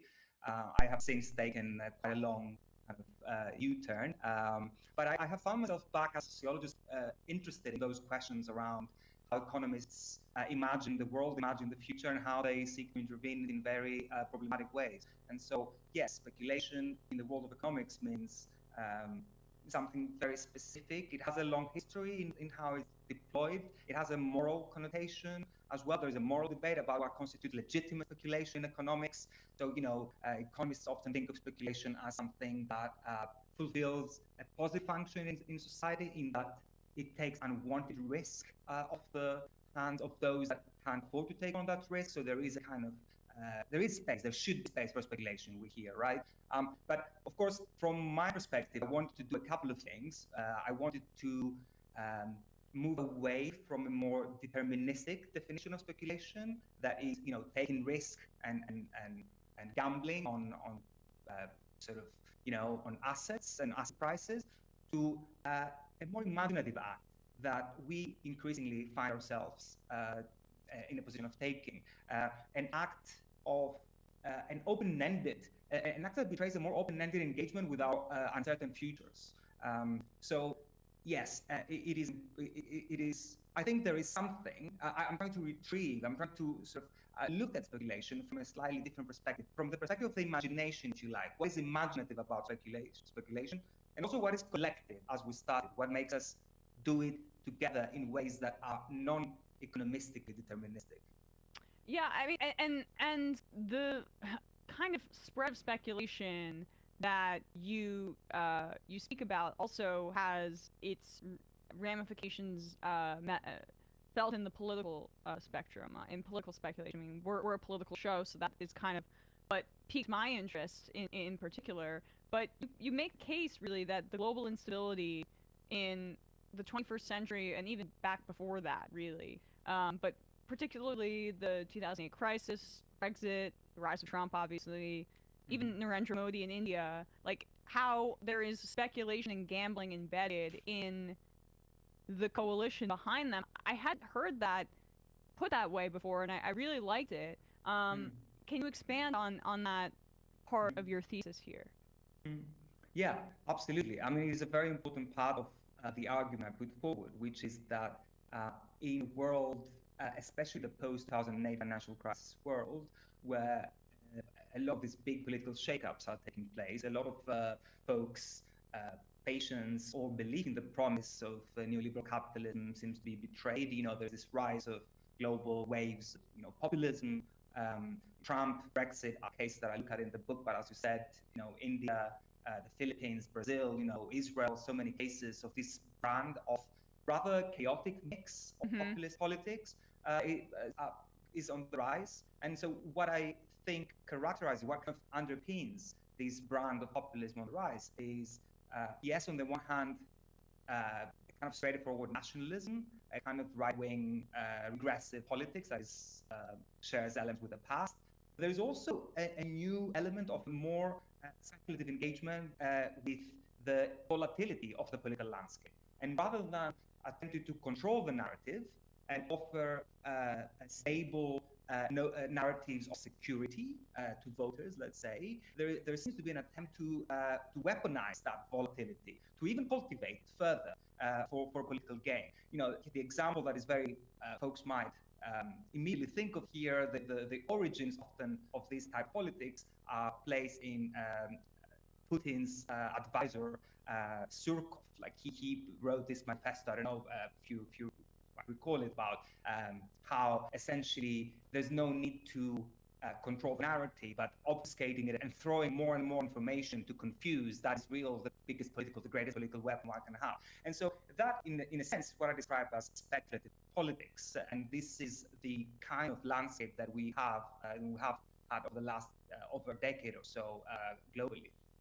So is it? I mean, so your contention is that like the nationalism in response to globalism to characterize the leaders, at least, that is too simple. That there is a chaos kind of thrust into our everyday lives that has like really been a function of the rampant speculation in like the highly financialized world that makes people feel like it's almost an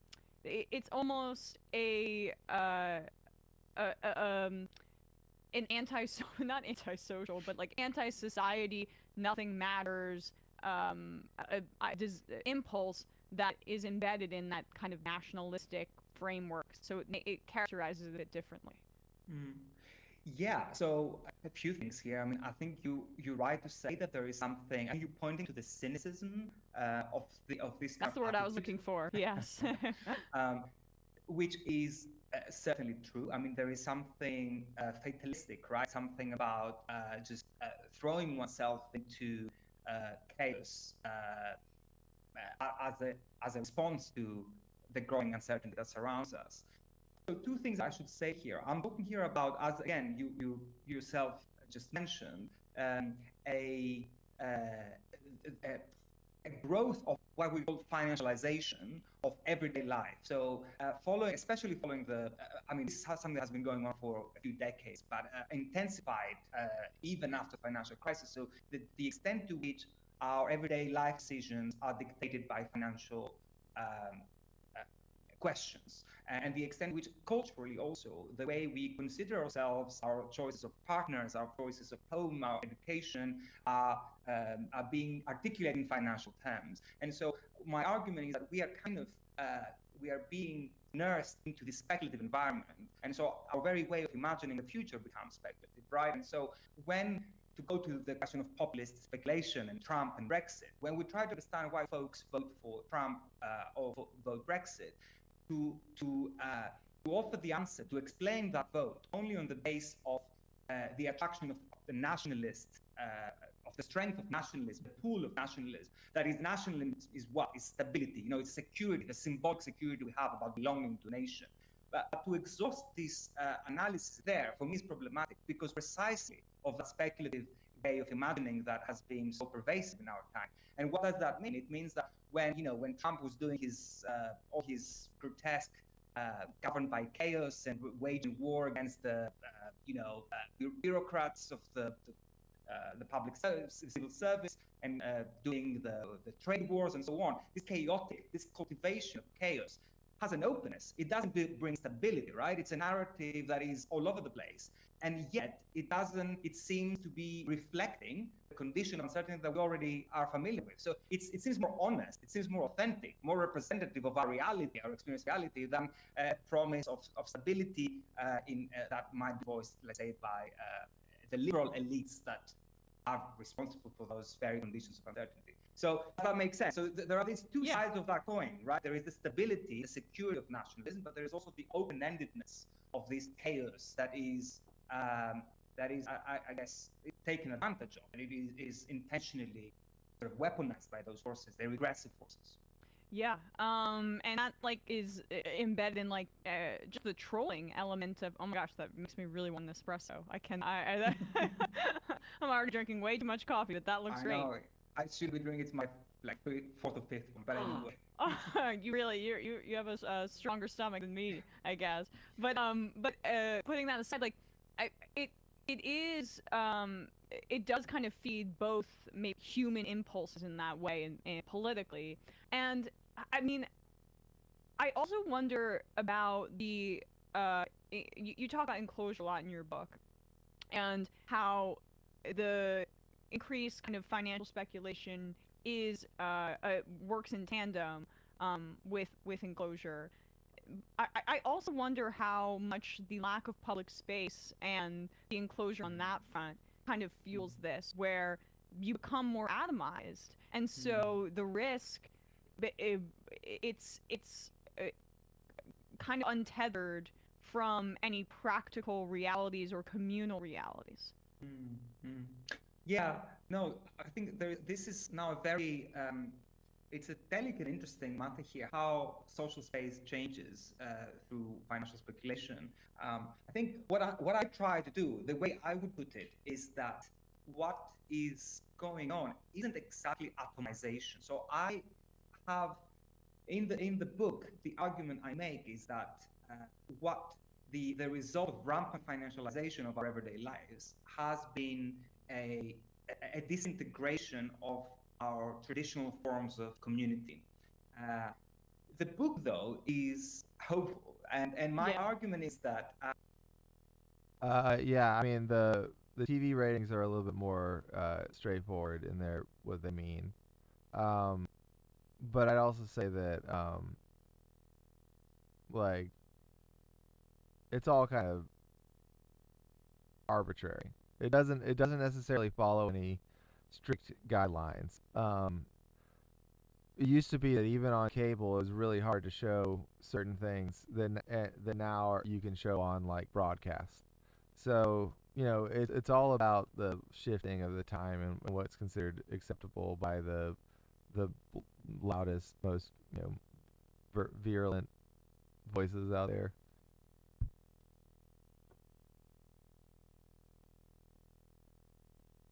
There is another story here. There's something else that is going on, and that is there are forms of connection and collectivity that are being formed that don't look the way we expect them to look. There are forms of politics that don't look the way we expect them to look. And by that, so I look at some of those examples that I have in mind take place in virtual spaces. So I'm interested in virtual spaces of social encounter. So cryptocurrency. No, I'm joking, but that's a great example of we're in the end times of the speculative marketplace. But keep going. Totally. And I should say, when I was writing the book, the sort of explosion of crypto hadn't really happened in earnest, in the way that it has now. But absolutely, I mean, there is actually, I do think there is a very interesting social element in crypto communities. Again, we tend to sit on the regressive end of the spectrum, the crypto bros types, the short selling in the events like the GameStop saga and so on, like the Reddit I do believe I'm not 100% sure on the like exact time, but there is built into the broadcast regulations when you're talking about broadcast television. There is a built-in time frame where within certain hours you're not allowed to show certain things because of potential that children might be watching, and then after a certain hour you can show a certain amount of certain things.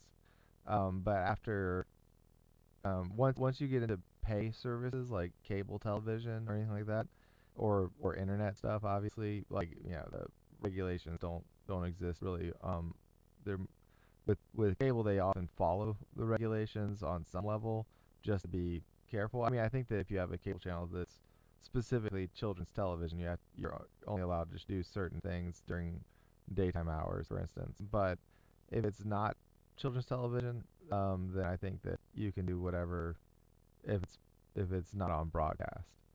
But yeah, definitely there's a certain hour in the evening that after that point, I can't remember what it would be, 9 o'clock maybe. Then you can start showing more sexual or whatever violent content, and uh, you can also like start using certain curse words, certain dirty language that you wouldn't be able to use during the day per se without getting in trouble on broadcast. Again, it's really the difference between public and private when it comes to these types of regulations, because we have very strong free speech laws here, but there's also the argument that if it is a publicly owned airway, that there's more rights to regulate on a certain level, even though you have to be careful as the government of restricting speech, of course, at least in the U.S. At least you're supposed to be. But people in the U.S.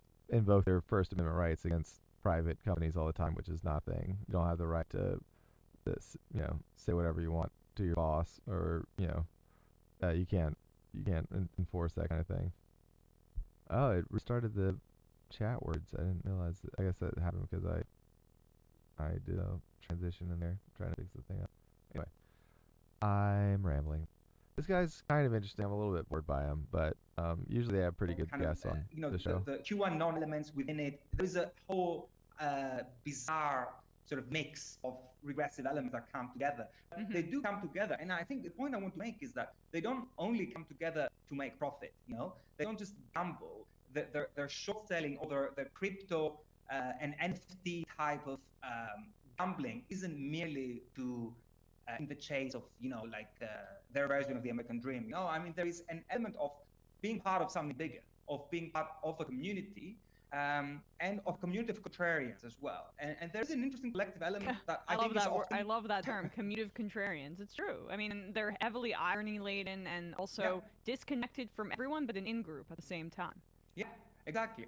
And I think that there is then also, but this is not the only type of connection. And I give some examples in the book of more progressive types of coalescing, groups that coalesce around this condition of uncertainty and around this more speculative way of acting. And so I don't know if you want me to bring some of those examples up now. Sure. Go ahead. Yeah. So, the one I love talking about is, again, one that I'm sure your viewers will be familiar with, is the K-pop, this Korean pop band fandom communities. So these are teenagers all over the world. I mean, this is an extremely popular genre way beyond South Korea, where it began. And so you have young folks there that connect with each other in very transient ways through TikTok mainly, or Instagram, or other such means. And they manage in recent political events to intervene in fantastic and spectacular ways. And what I have in mind here, of course, is the coordinated sabotage of the Trump Tulsa, Oklahoma rally, right? Yeah.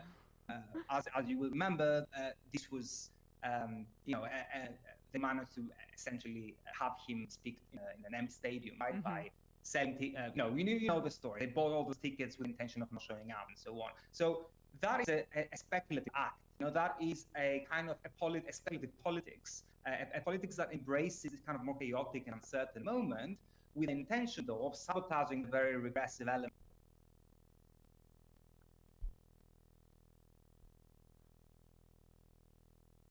Yeah, so I mean I actually basically agree with the Supreme Court, the Brazilian Supreme Court.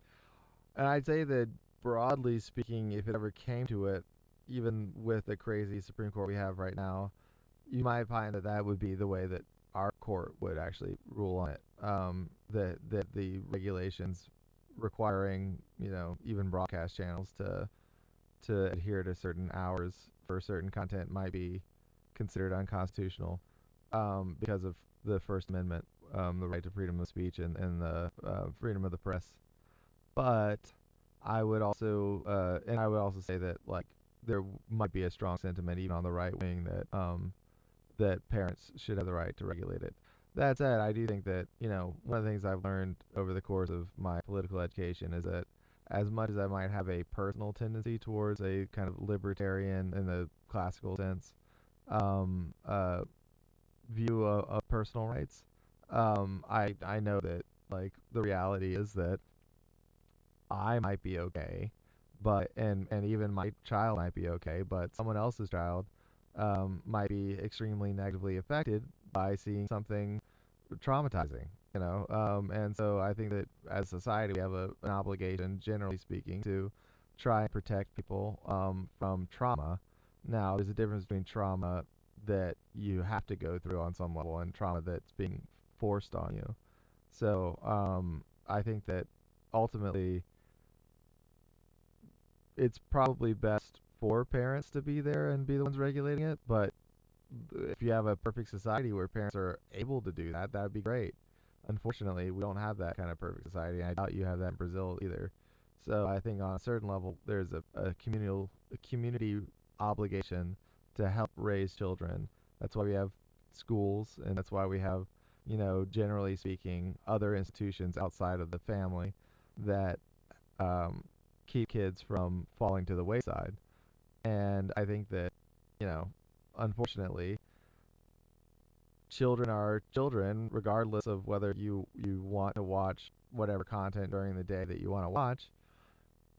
If it's more likely than not that it's going to negatively affect a bunch of children, then there should be some sort of measures taken to make sure that a bunch of children aren't like watching porn in the middle of the day or whatever, because no one's paying attention to them.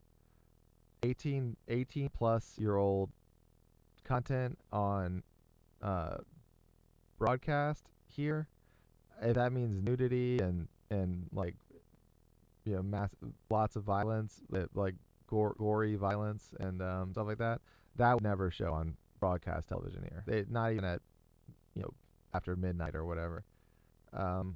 They would never show that because it would be considered too graphic to be appropriate for broadcast. But I mean, that said, is if it's softcore porn, if it's not hardcore porn, you can put it on cable pretty much regardless. If it's hardcore, you can put it on pay cable, I believe. Um,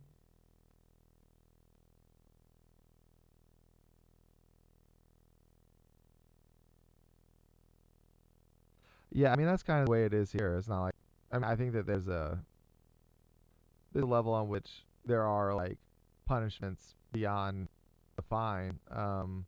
Like you might have like your license revoked if you show stuff like that. But ultimately, it's a fine and licensing that's at hand, or that's at issue.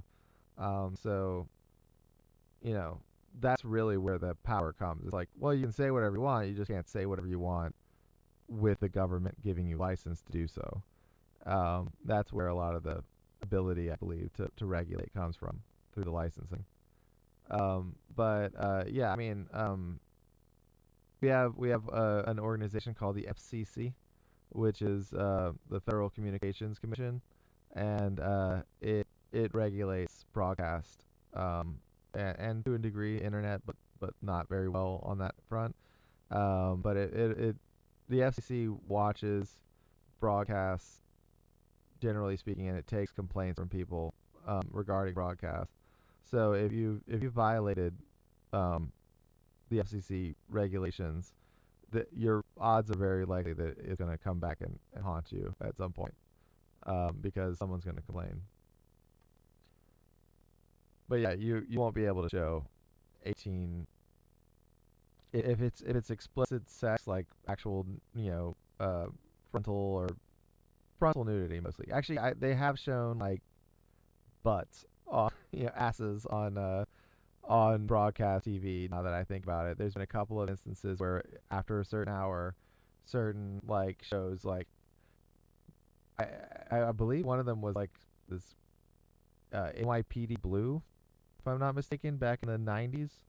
Something that you could look up if you wanted, or I could look up. But they showed like one of their main characters' asses on screen, and that was a big deal.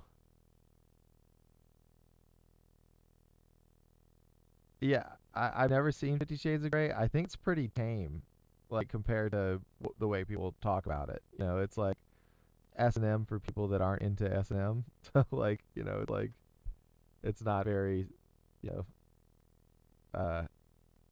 it's not like softcore porn even.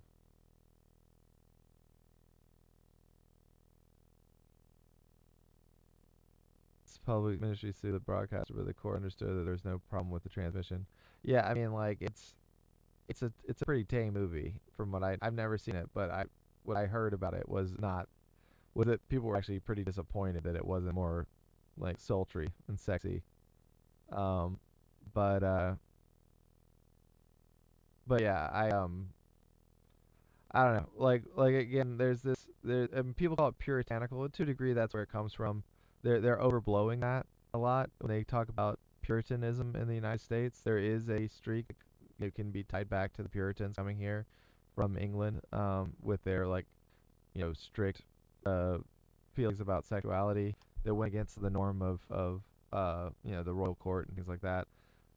But ultimately, I think that most of the what we call puritanical thought and behavior in this country is actually evangelical in its roots. Like it comes a little bit later in the 18th and 19th century, especially when what they call the revival movement started, and they had all these preachers traveling around the country having these big tent events where they would set up a big tent in a rural place, and all the different people from all around who were, generally speaking, they may have like vaguely considered themselves Christians, but they didn't go to church and they didn't like celebrate Christianity in any way.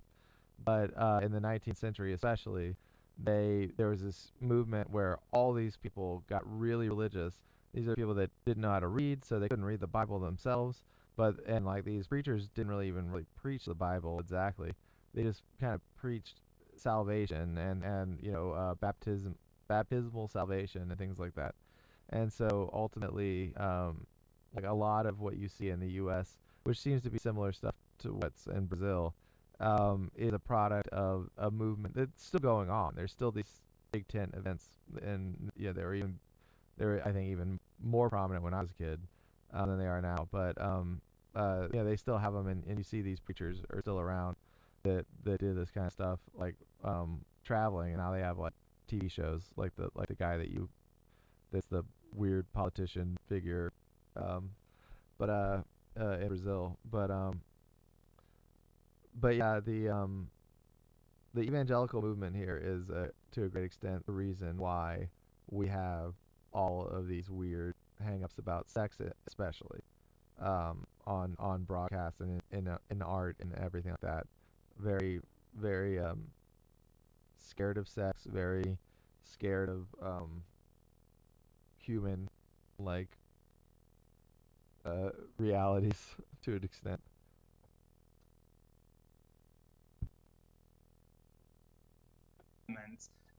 That are on the other side, and they're playing the same game. So it's the kind of politics that tries to beat the enemy, in their own game. And I think there's something to be something to learn for that, and not to dismiss it as flippant.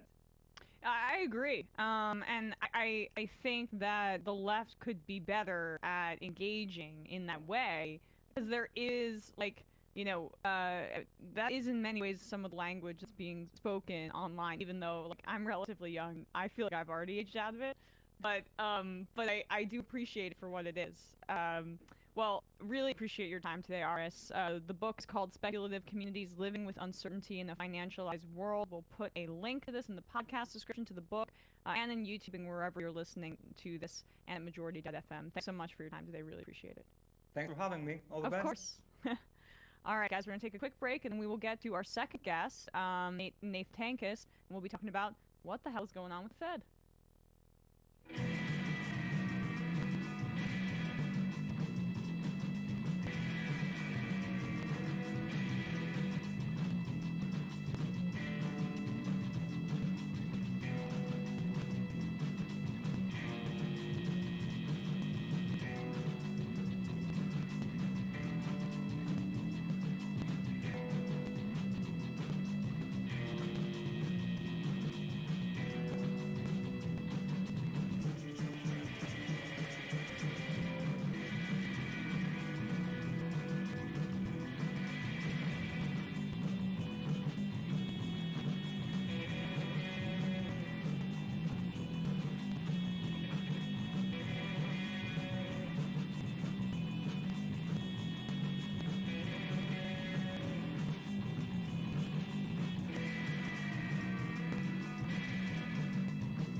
We are back, and we are joined now by Nathan Tankus, publisher of the site Notes on Crises and research director of the Modern Money Network. Notes on the Crises is really good. I would highly recommend it. We'll link to it as well in the show notes and at Majority.fm. Nathan, thank you so much for coming on today.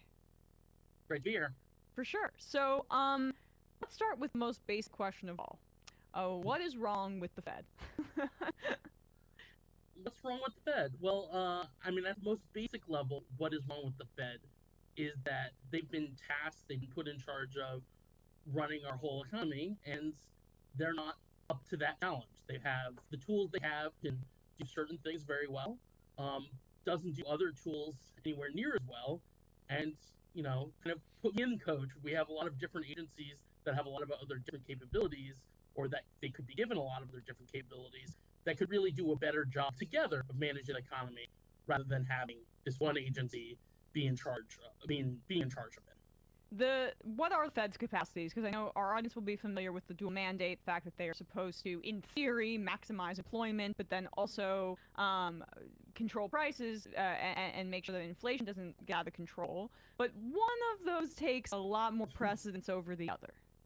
Yes. So at the most basic level, what the Fed is in charge of is interest rates. They set interest rates. They set short-term interest rates, and through their setting of short-term interest rates and some other tools, which maybe we can talk about, maybe not, they set longer-term interest rates. And that they use that tool to try to manage the economy. You know, in theory, it's kind of nice, simple process. You raise interest rates, you take demand out of the economy. You know, people's credit card bills are higher because they're paying more interest. People's mortgages are higher because they pay more interest. Same for companies and so on. And they get demand out of the economy. You know, demand is supposed to be the main thing that drives inflation, at least in this story, rather than, say, supply chain issues, rather than corporate power, or any of the other kind of factors that you might point to. And through this nice kind of balancing, they, you know, have just enough demand to get employment to the right place, make sure that enough people have jobs, but without tipping things over and us having higher inflation. So the main thing is interest rates, and then there's a secondary thing where it's kind of responsible for the banking system. It provides liquidity to the banking system. It's making sure that we're not having big bank runs, or supposed to be making sure. And so it has that secondary thing that's going on, which I'm sure we'll talk about at the end. Yes, we will get to the SVP, the SVP example there. But I just wanted to touch on or flesh that out a bit in terms of their usage of interest rate hikes and reducing them in order to manipulate the economy in theory. Like, they rely on this age-old connection between inflation and employment. What is your position on that thread that the Fed continues to connect despite a lot of evidence essentially saying that there is no connection? Yeah, I mean, I think the core of that thread is that they assume away all the other different connections. I mean, if you go back to writings in 2020, especially in the context of the disruption of coronavirus. And it was clear that coronavirus was stressing supply chains. Supply chains have still been stressed, and there's been less stress recently, but we're still in a kind of very tight situation because we don't have the institutions to manage supply chains. Basically, we've abrogated having agencies really preemptively and proactively manage them. We haven't really invested anywhere near adequately in our ports in a generation, and bottlenecks especially at the Port of Los Angeles, reflect that lack of investment. And so there's sort of an assumption, assuming away of all these other things which the pandemic has really put to the forefront, just a focus on demand. And then demand, the focus, even that is kind of circumscribed. It's all about wages. It's all about wages going high, too high. You might have some little thing happening from some other area, but we call that a shock. What isn't a shock is workers' wages going up, too little unemployment, and this will set off this process that's supposed to explode forever, where wages are accelerating forever, prices are accelerating forever. If we don't intervene at all, there'll be hyperinflation. Hyperinflation, inflation is all about wages, and everything else is sort of this side story that we kind of put to the side, say, oh, that's exogenous, that's not to do, that's someone else's problem, that's not something we focus on. What we're focusing on is the problem of inflation, and the problem of inflation always just ends up being the problem of wages. And which is insane, because we know that price gouging and COVID, the supply chain issues that you did just lay out there, were major drivers of this. There's less evidence for the gouging, but the corporations understand that the Fed's mandate is they're in second grade, right? In terms of how they can deal with economics. They have very few tools at their disposal. They're in elementary math, or they're reading very short sentences. But the economy's in their senior year, and the Fed doesn't seem to have the updated capacity to deal with the complexities of the economy. And so all they know how to do, and because they're so intertwined with the banking big banks, which we can get into at some point, all they're incentivized to do is discipline labor. My desire in the midst of the inflation crisis, or the panic over it, was to go after corporate price gouging. But that's so beyond the capacity of the Fed that it's unimaginable for them. Yeah, and I think there's a few different layers to this. One is just the most basic layer. They don't have the tools, so they don't want to emphasize that. They've put in their mandate to have, as you said, maximum employment, price stability.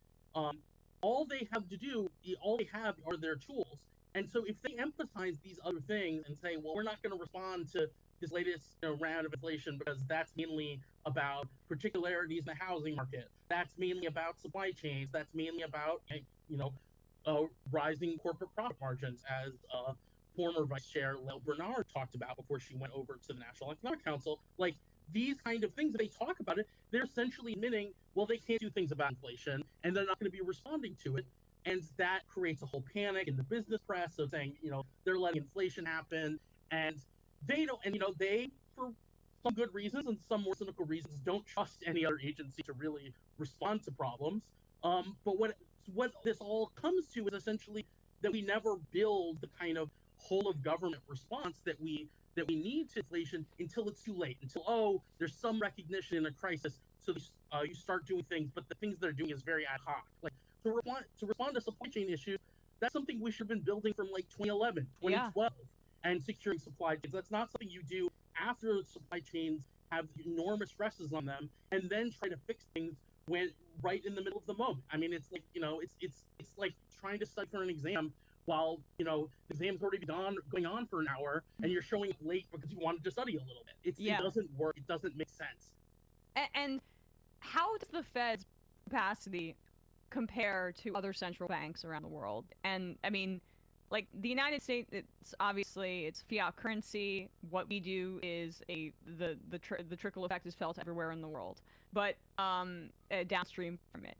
But what you're laying out here is just how limited the Fed's abilities are, and it seems like this is a flaw in the construction of it compared to the way that I would imagine other central banks are set up in other countries. I would say actually it's kind of pretty similar. Okay. The central bank independence was proliferated from the United States. We have such a successful example of Volcker, just crushed inflation here, happen to have a whole big impact on everywhere else too, but let's ignore that. And through things like the Washington Consensus and the IMF, like part of those structural adjustment programs weren't just changing how like other things in the economy worked and changing how private sector institutions in those economies work. It was also saying you should have an independent central bank and it should be structured like us. The European Central Bank has it's structured in treaty form, a kind of very strong form of central bank independence, which, as we've seen with the Eurozone crisis and on other events more recently, has given the ECB enormous power. In some ways, even more power than the Federal Reserve has, because it's structured by treaty. They'll have to negotiate an entire new treaty to change anything about how the ECB functions, and good luck to that possibility. Right. So I think this is actually a similar problem around the world. It's a little bit different because the United States is such an austere country that even if other places haven't been proactively having other agencies involved with managing inflation, they've for example have been having more adequate investment in their ports and more adequate investment in their train systems, in their train transportation systems, less reliance on trucking. They've done, just this kind of normal government operating procedure. They've done some of the investment that we've desperately lacking here. So in that sense, it's worse. But in terms of actually saying, no, you're a part of the inflation management process, and we need each agency doing X, Y, Z thing. I think actually a lot of, not universally, obviously, it can be a whole big discussion, but a lot of other countries are in a similar position to us as putting too much of the responsibility for inflation and employment onto the central bank. So, what is your position on where those other responsibilities should lie in the way that the U.S. government is structured? Yeah, I mean, I think one thing to start with is, so we have a Financial Stability Oversight Council that was created by the Dodd-Frank Act, which is an interagency group of many different agencies that are involved with financial stability coming together to look at sort of the bigger picture of financial stability. Now, that agency has a few specific things or that interagency group has a few specific things that are problems with the way they're structured, with the way they should be restructured. But in general, in the big picture, I think that's a great idea and a great model for, say, a Price Stability Oversight Council. And that would be a great kind of starting point to get other agencies to think seriously about how their role in inflation management. You're not going to get the Maritime Commission to be thinking about we need to invest in ports to keep inflation down. On its own, that's going to be something it's going to be doing in the context of a big room of people together talking about that from different agencies.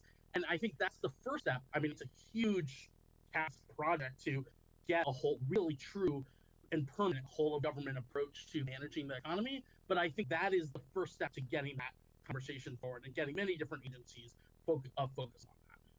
You also spoke about how the Fed is supposed to be overseeing banks, and take us through that role of theirs, and especially how that relates to what we saw around a month ago, I guess at this point, with the collapse of those two regional, I say in quotes, giant banks that were redefined as regional under the Trump administration to allow them to take more risk. Yeah, I mean, in general, the Fed is also supposed to have a major role in financial regulation. It does not do this role very well. In practice, the Federal Reserve Board has technically been legally given this responsibility, but it delegates its role to the reserve banks. The regional reserve banks, there are 12 of them, have a president that is selected. That's a whole other conversation. But these reserve bank presidents, the president and CEOs of essentially like a big company. It's a public company, but a big company nonetheless. They're paid $500,000 or sometimes even more than that. And in for example, the New York Fed, and it's just they're involved with so many responsibilities that it's really like pick and choose which of those reserve banks take their regulatory role seriously, which means the kind of neglect of that role goes downhill. And this has been a huge issue. It's a huge issue for decades. There was a commission run by then Vice President George H.W. Bush, which was going to recommend completely taking regulatory supervisory authority from the Federal Reserve, give it to other agencies. That was killed at the last minute. It's been a recurrent problem that they're not very good regulators. Timothy Geithner very famously said that when he was at the New York Fed, he quote unquote wasn't a regulator, and that was not true. But that attitude of basically people being so neglectful of the role that they don't even think of themselves as regulators at all it kind of permeates the history of this institution, and we almost took away all that power from the Fed, that supervisory power. And I think taking that power away from the Fed, it should be under consideration again, especially for the institutions that aren't the largest institutions and thus don't have the specific Dodd-Frank rules involve them. Whether or not we extend the Dodd-Frank rules to banks that would be the size of Silicon Valley Bank, which of course has been a big discussion. Yeah, I mean, and if you don't mind speaking a bit more about the Fed and their response there, because I think a lot of people were confused when Janet Yellen said, "Hey, we're going to make depositors whole, but don't worry, it's not coming out of the taxpayers' pockets." And so that was like the Treasury and the Fed working together on this front. Explain to the audience what the heck even happened there. Yeah. So, what this whole language of taxpayer money is the kind of, it's a dodge. It's not really a very coherent concept on its own. There's always public money involved when you have some government agency handing over public money. In this case, what effectively happened is the immediate thing that happened is this: the Federal Reserve lent those banks that were then now owned by the FDIC literally like $150 billion to cover the depositor outflow that they couldn't cover before the FDIC took them over. So that's the most basic thing that happened. And then at a certain point, some weeks later, the bank was sold at a $20 billion loss. A $20 billion loss that was a loss taken by the government. And that came out of the Depositor Insurance Fund, which is from the FDIC, but it's basically just like an accounting gimmick. It's just a line item that says, how much have we paid out versus how much have we specifically collected from banks in these insurance assessments. But essentially, what that kind of just detail that can be swept aside. What happened was, first $150 billion were lent, and then ultimately $20 billion actually came from public money permanently, as in not a loan, just sort of, this is what we're putting out there to backstop, ultimately backstop depositors and the losses that the bank took. I mean, that's the basic, right. Now, line is that the public lost $20 billion from Silicon Valley. Yeah, I mean, and it just, to return to your other point about the Fed and its failure as a regulator, so much of this probably falls on the fact that Congress has been actively deregulating the banks statutorily over the past, really since the Clinton administration. There has, Dodd-Frank, yes, was a bit of a better step in response to the crash. They had to do something, but it didn't go far enough. And so it's almost like the Fed is taking on more than it should given its role, because it's forced to kind of fill the gaps of what should be a legislative regulatory framework that is passed on to other bodies that are well more equipped for this.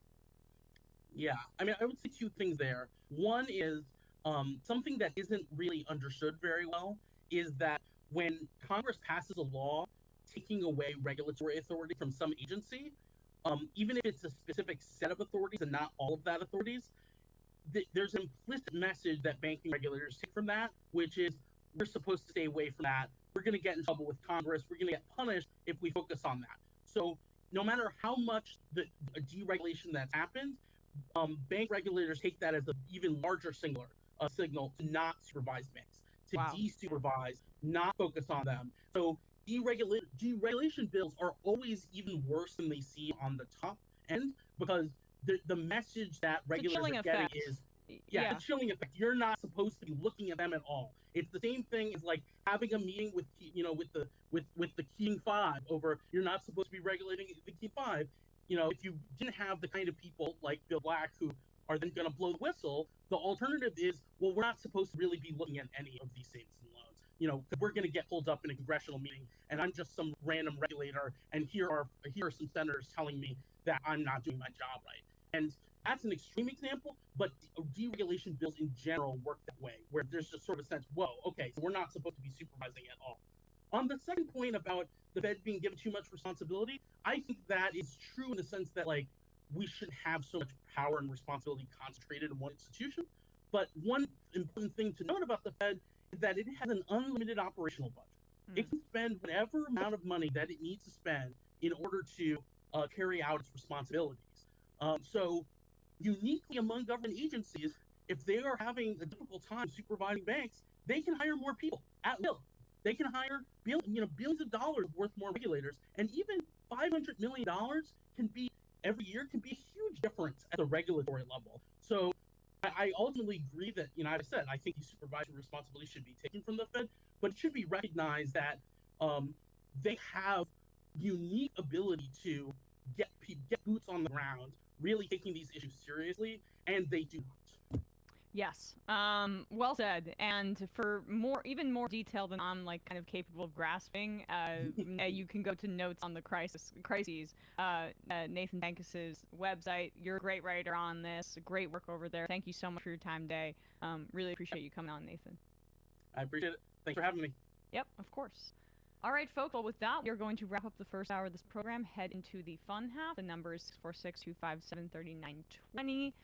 We will take your calls, read your IMs. Also, go to shop.majorityreportradio.com. Pretty please. Well, if you'd like, there's some pretty cool t-shirts there, and they're only limited edition. The effing dork t-shirts. Sam was called an effing dork because Joe Rogan was too afraid to, I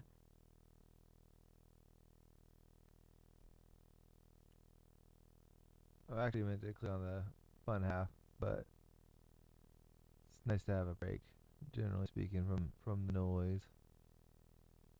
The noise is not too bad. I'm currently looking for a laptop and trying to get the best deal for what I can afford. Just if you're wondering what I'm spacing out on.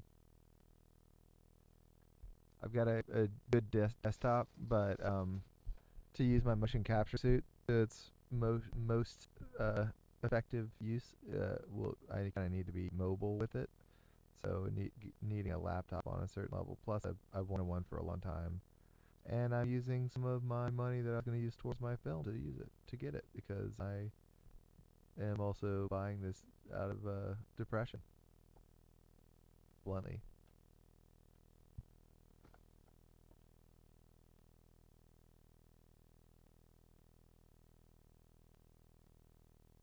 Let's check out the fun half.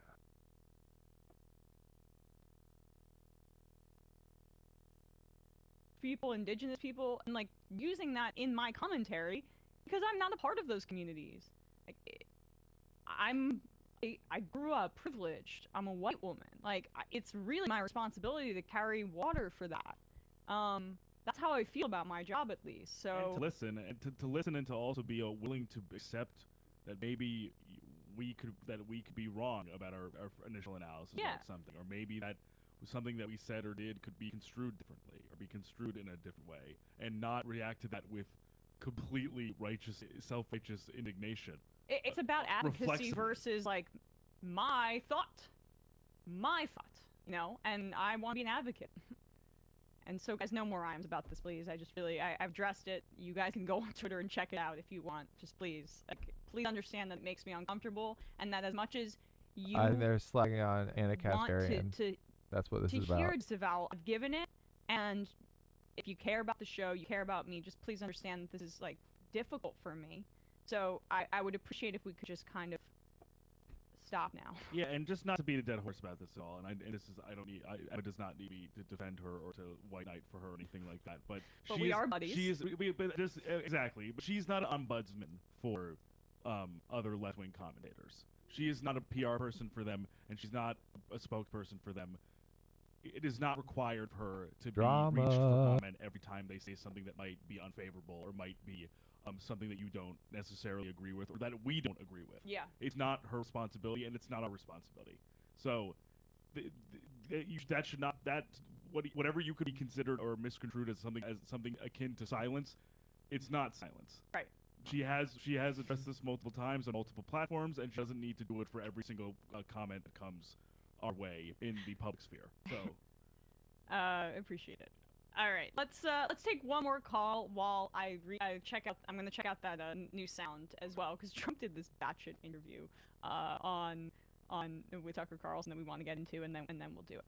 So For some reason, all of a sudden my lighting is way better calling than from it a was 714 before. area code. Who's this? Where are you calling from? Yes, hi. This is Mitch from Glendale, first-time caller. Mitch from Glendale, what's on your mind? Well, I'll just say this. You just addressed it, so I respect your opinion. I'm not going to say anymore. All I can say is I appreciate the show. I don't believe in cancellation. I don't think they should be canceled. I don't want to write off the 20 years that they've been around, that they've advocated for rights. I just think hopefully they can take constructive criticism more constructively with good faith people like you and Lance and Humanist Report. And I think hopefully down the line they can at least adapt to some of the language that they have been saying in, I think, a very disrespectful way. And I just want to say, I don't want you to mention it more often, but I just want to say that. I don't believe in cancellation. I think you're doing a good job, and I think they're a good show, but I think they're misguided at this point. Man, Anna I hear you on Kasparian that. stepped It's in so it, funny. apparently. Your first-time I guess caller, then pick up your call, and Jenks it's right backed her about up. this topic as well. But you're doing it in a kind way. I really appreciate it. Yeah, this is crazy. This is leftist infighting at its worst. Of course, Anna slagging on trans people is where this started. If you know anything about TYT. You know, somewhere down the line, I don't know what Biden's plans are. There's a lot of, reports that he's going to run, that he's not going to run. But what are your thoughts on, right now, reports of Marianne Williamson? Because she's getting some coverage or not so good coverage. What do you think of her right now? I know Sam has talked about it, but what do you think? I think I talked about it too. You might have missed it, but I mean, I like Marianne Williamson. That's that I just want to put that out there. I would say that I think that there is sometimes like an outsized focus on her candidacy because she's been in like a really endearing way willing to go on independent media and speak to anybody. And so I think like a lot of people that consume this kind of content are more excited than her than an average voter by a significant margin. But I appreciate her as a person. I appreciate her advocacy. I think she's got like no shot to probably even make the debate stage. And to return to what I was saying earlier, we only have a finite number of things we can focus on, and I'd rather focus on other races where leftists have like an actual chance to make gains. And what I will also say too is I would be a lot more supportive of Marianne's candidacy, not the person, but Marianne's candidacy, if she was backed by unions or some other group.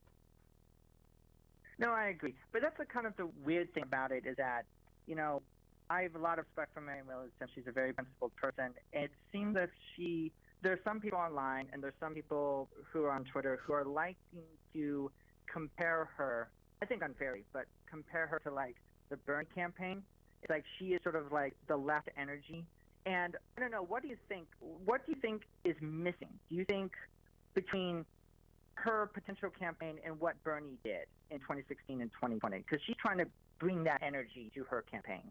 Right. Well, I really just what I just said. The lack of movement and union and like organizational support from sources of power that I care about. Does that make sense to you? Oh no, absolutely. I think it's also, I guess it's just the unfortunate fact that Biden's an incumbent. That if this was like an open primary, I would think she would have a higher chance.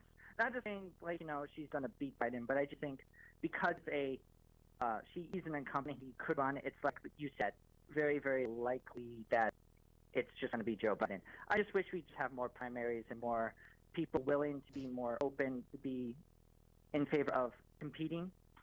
Yeah. So that's just me. All right. Well, appreciate the call. Thanks so much. Thank you very much. Bye. Trump Batshit, thank you for calling out the free thinking and expression, how it's a right-wing grift. It is amazing how you say in the same breath as when you talk about your feelings, how you feel hurt, hated about you, and how we should not make you uncomfortable. Dude, I mean, that seemed like a kind of unfair read. Like, I addressed it, and I spoke about it, and I just don't really want the same I am over and over again. Reverend Wright, the historical electoral history of transphobia by Engermentum is a good summary of the facts for anyone interested.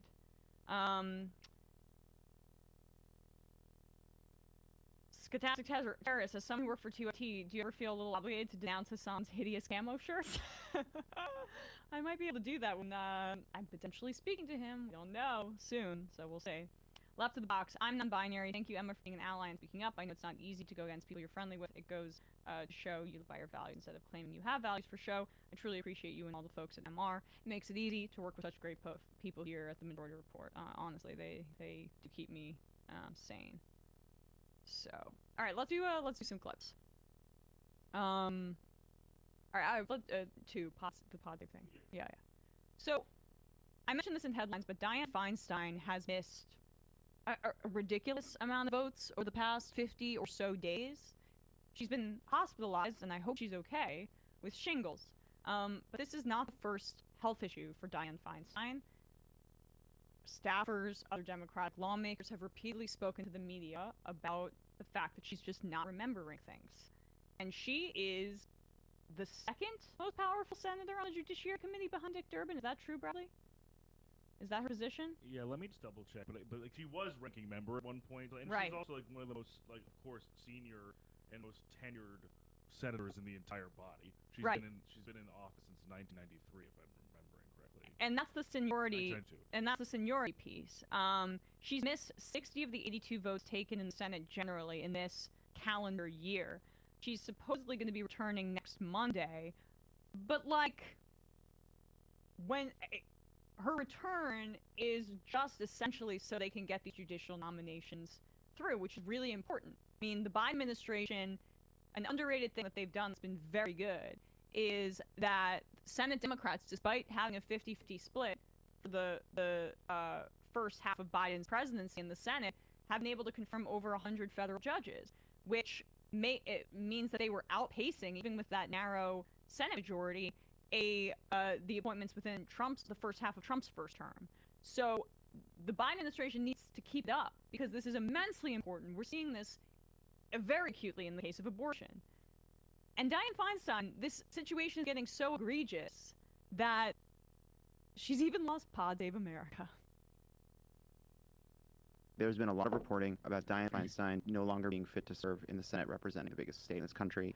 She's currently out for shingles. That is sad. That is obviously not her fault.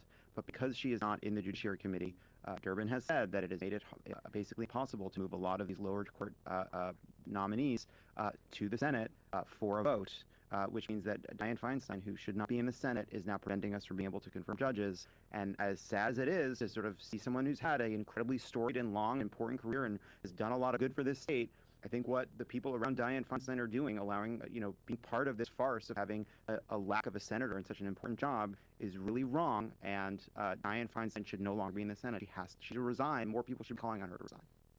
She really should. And it seems that Barbara Lee is angling for that. That is my guess. Barbara Lee has really, really paid her dues. The Democratic Party in California even endorsing Kamala Harris in the primary, which was met justifiably with some anger by progressives.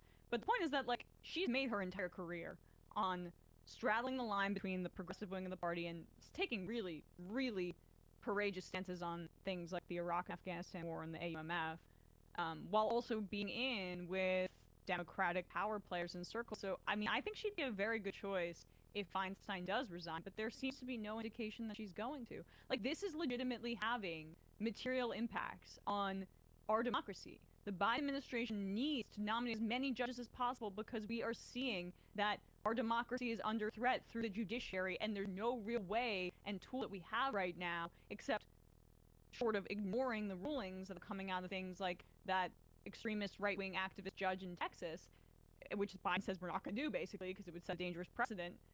We have no other tools to combat that except to have more of our guys in the judiciary. And also, the really frustrating aspect of this for me personally is, Oops. What happened? Oops. Let's see. Hold on a second. Oops.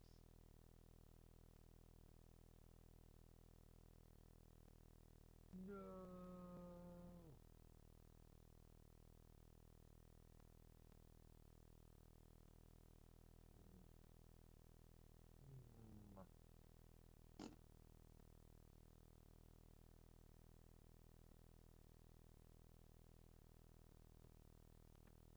Okie dokie. Always being kind of boring anyway. Let's see if I can get us back and rolling with something at least. Doesn't have to be the same thing. Something. Boop. Boop, boop, boop, boop, boop, boop, boop, boop, boop, boop.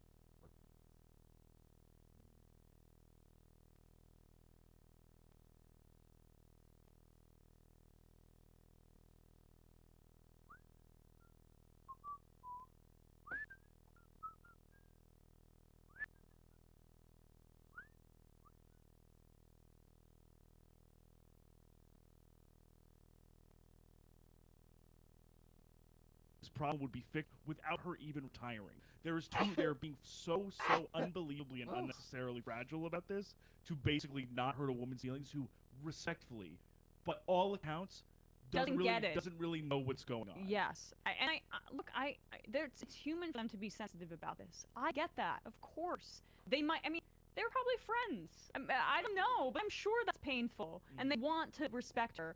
But you guys can be friends when you go and take a walk in the park, okay? If she's up for that. You go visit her in San Francisco. Yeah, like on a donor retreat. Like you can say hi. Yes, I mean you can respect this and also not put the country at risk because we need as many non-insane federal judges as possible. I mean, it falls on. That's a great point by you. I mean, it falls on Chuck Schumer, as you say. It also falls on Dick Durbin, who is the head of the committee, not seemingly doing anything about it, and also continues to not scrap that whole blue slip process that the Republicans do to make the judiciary, the judicial nomination process a lot slower. He could do away with that rule tomorrow. But it's just another example of Democrats on the conservative side wanting to withhold institutional guardrails like the filibuster or the blue slips. That they're like, well, we can use them to our advantage at some point. You guys are in the majority in terms of the number of people that you represent in the Senate. When it was a 50-50 split, 40 million more Americans represented by the Democratic 50 versus the Republican 50. So the point of that, like, maintaining these institutions that put a guardrail on progress only helps the right. I mean, Dick Durbin knows this, but just from his own self-interest, this blue slip process, it gives Republicans way more power to slow this than they should. But these guys are just dinosaurs, and for Feinstein, she seems to be really failing in health, and the stakes are high. So let's get to it. All this is to say that Senate collegiality should be in a DSM. Yeah. It's a mental illness. Like, these people are like, we have lunch together, so therefore we should literally have more power than anyone in the entire world. Yeah. Like, we have lunch together and like sit outside sometimes. So therefore, like, even if you are a virulent racist, like, he's my pal. That exactly. All right, let's do this Trump interview then. Here we go, baby. Donald Trump on with Tucker Carlson in a long-form interview last night, and there were just so many weird moments. That's all I can say. We'll run through some of the highlights, and what sticks out to me in the aggregate here is that this interview was a prime example of I need you and you need me. And that is based on the fact that Tucker Carlson's text, in which he calls Trump a demonic force, a wrecker, and says, can't wait till he's gone. I hate him passionately. In the coming out in Discovery in this Dominion lawsuit against Fox News, that might put Tucker's credibility in jeopardy as the godfather of right-wing hatred. And that Trump audience is something that Fox News needs to maintain. That's why behind the scenes, Tucker Carlson can't stand him, doesn't believe Sidney Powell, doesn't believe any of the election integrity stuff, and then publicly is saying the opposite. So, but now he has to do reconnaissance also to cover his ass on those texts. Right, and a few things about this interview that occur. I'm not sure if we'll get to all of them, but if we don't, I'll mention a few. But I just think we should start at the beginning, just so you can see what Tucker's live shot looks like, and tell me that either A, Trump, or B, his producers don't hate this guy. Right. Yes. Good thing to watch out for. And then what Trump needs from Tucker is Tucker Carlson is the most watched cable host in this country. And he also has connections to the halls of power in the Republican Party. I mean, Hannity is like texting Trump's chief of staff all the time, but Tucker's the real mover and shaker right now. That's why he has the best lawn at Fox News, and that's why those ratings fall, respectively. He's the pipeline from like whatever like grist in the mill coming from like Drudge Report, Yes. The Federalist, like libs of TikTok, like all the kind of like the right wing aggregates. When they mainstream, it's all feeder system into Tucker Carlson tonight, and those producers getting into Tucker's ear. And that's why this isn't. They're gonna put aside their hatred for this performance of an interview, where clearly, I would guess if you ask Trump, he hates Tucker based on knowing what those texts say. And Tucker, we already know how he feels. But here we go. Let's do a dance together and make up for the audience without actually addressing any of that, by the way. Good evening and welcome to Tucker Carlson tonight, a rare venture. Tucker seemingly in a hurricane. Yeah, I'm even outside in the elements where my hair's doing this weird shit. You piece of shit. Just to hang out with this Just to hang out with Donald God Trump. demon. Outside studio for us are coming to you from a wet and windy Palm Beach, Florida, right outside, across the water actually, from Mar-a-Lago. We spent the day there talking to former President Donald Trump. It was his first interview since he was arraigned in a Manhattan criminal court exactly 1 week ago. The Republican frontrunner for president arrested by a Democratic prosecutor on political grounds. Nothing like that has ever happened, and we wanted to hear from the man who experienced it. The conversation went a lot of different directions, heavily on foreign policy. Really an amazing conversation. Here's how it began. Mr. President, thank you for having us. Thank you. Last week you were in New York for this arraignment. The world watched it. You've not given an interview since. You were there, I think, 57 minutes.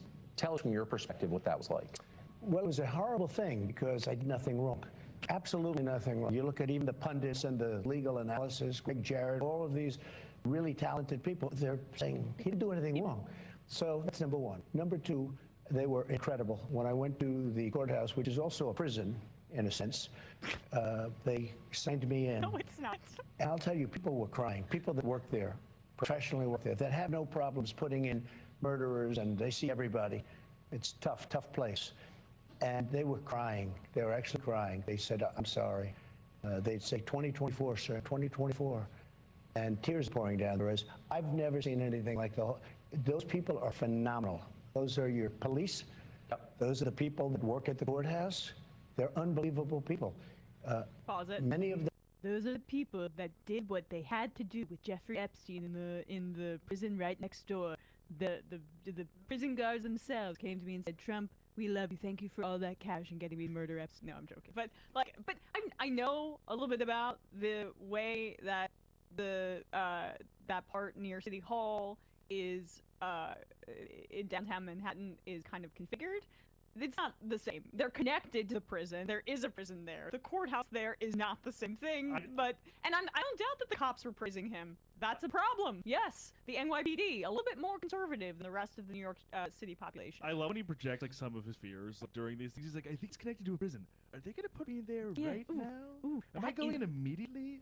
And also, this man just must have a pheromone or a gene within him that, as soon as someone comes up to him and has some sort of need or some sort of desire towards him, they just start crying. Yeah, right. I mean, it's being in his presence. Just reduces men to tears. And much like Jesus Christ, also unfairly persecuted, just like Marjorie said. Mr. Trump, 2024, okay. People just cannot handle my aura. My aura, they call it. Them were in tears or close to it. Many apologists were sorry, sir. We're sorry. They had to have me do certain things. They said, sir, I can't believe I have to ask you. I can't even believe that I have to ask you to do it. You could see. So in one sense, it was beautiful because they get it. In another sense, it's nasty. I went to the Wharton School of Finance. They didn't teach me about that. That wasn't the arraignment part. We didn't have a class on arraignment.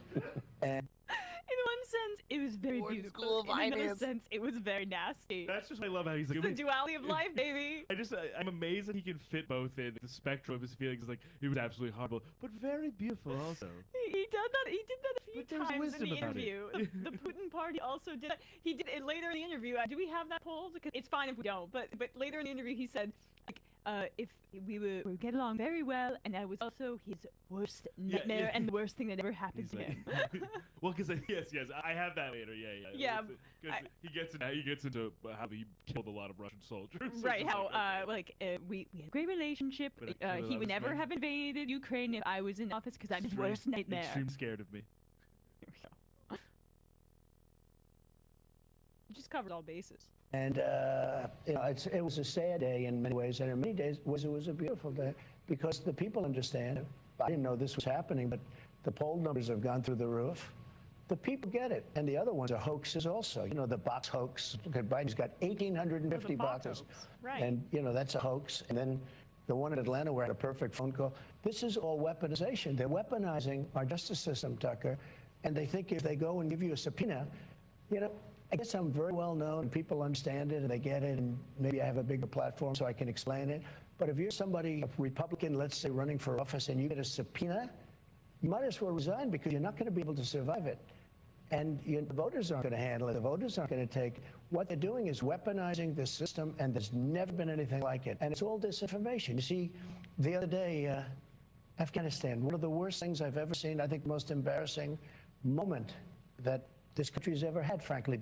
Just before we get into this, Tucker hasn't said a word. Oh yeah, he's just letting him go. Since he asked about the arraignment. We're talking about the Afghanistan withdrawal, and the question was, how was the arraignment for you?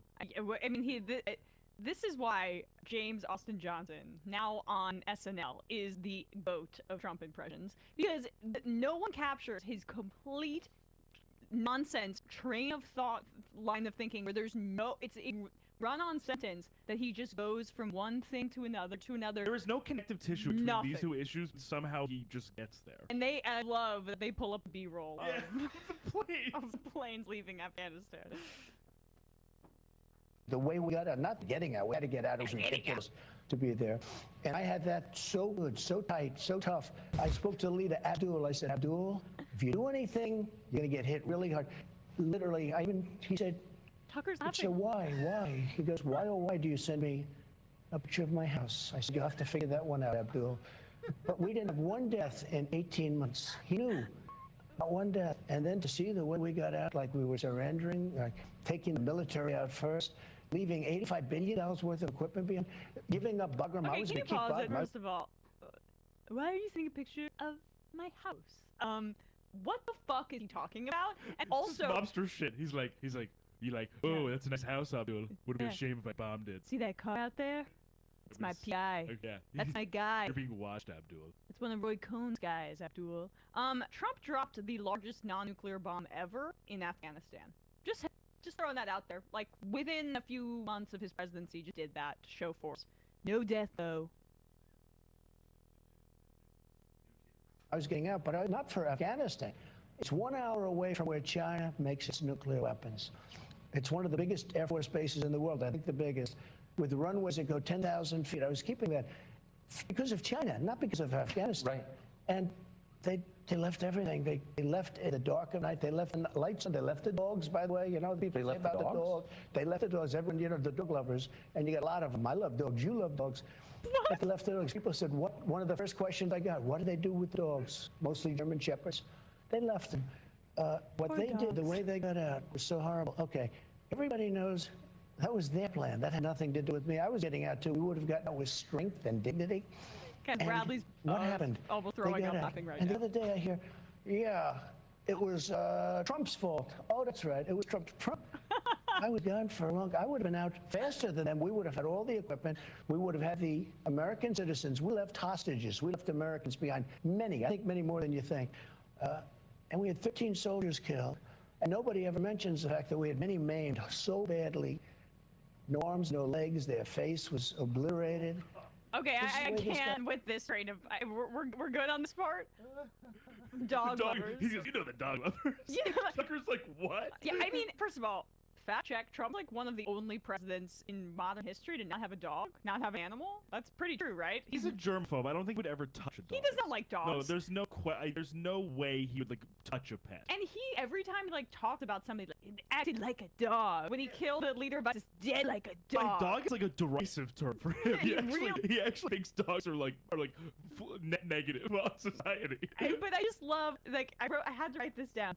The box hoax, and then the one in Atlanta where I had the perfect phone call.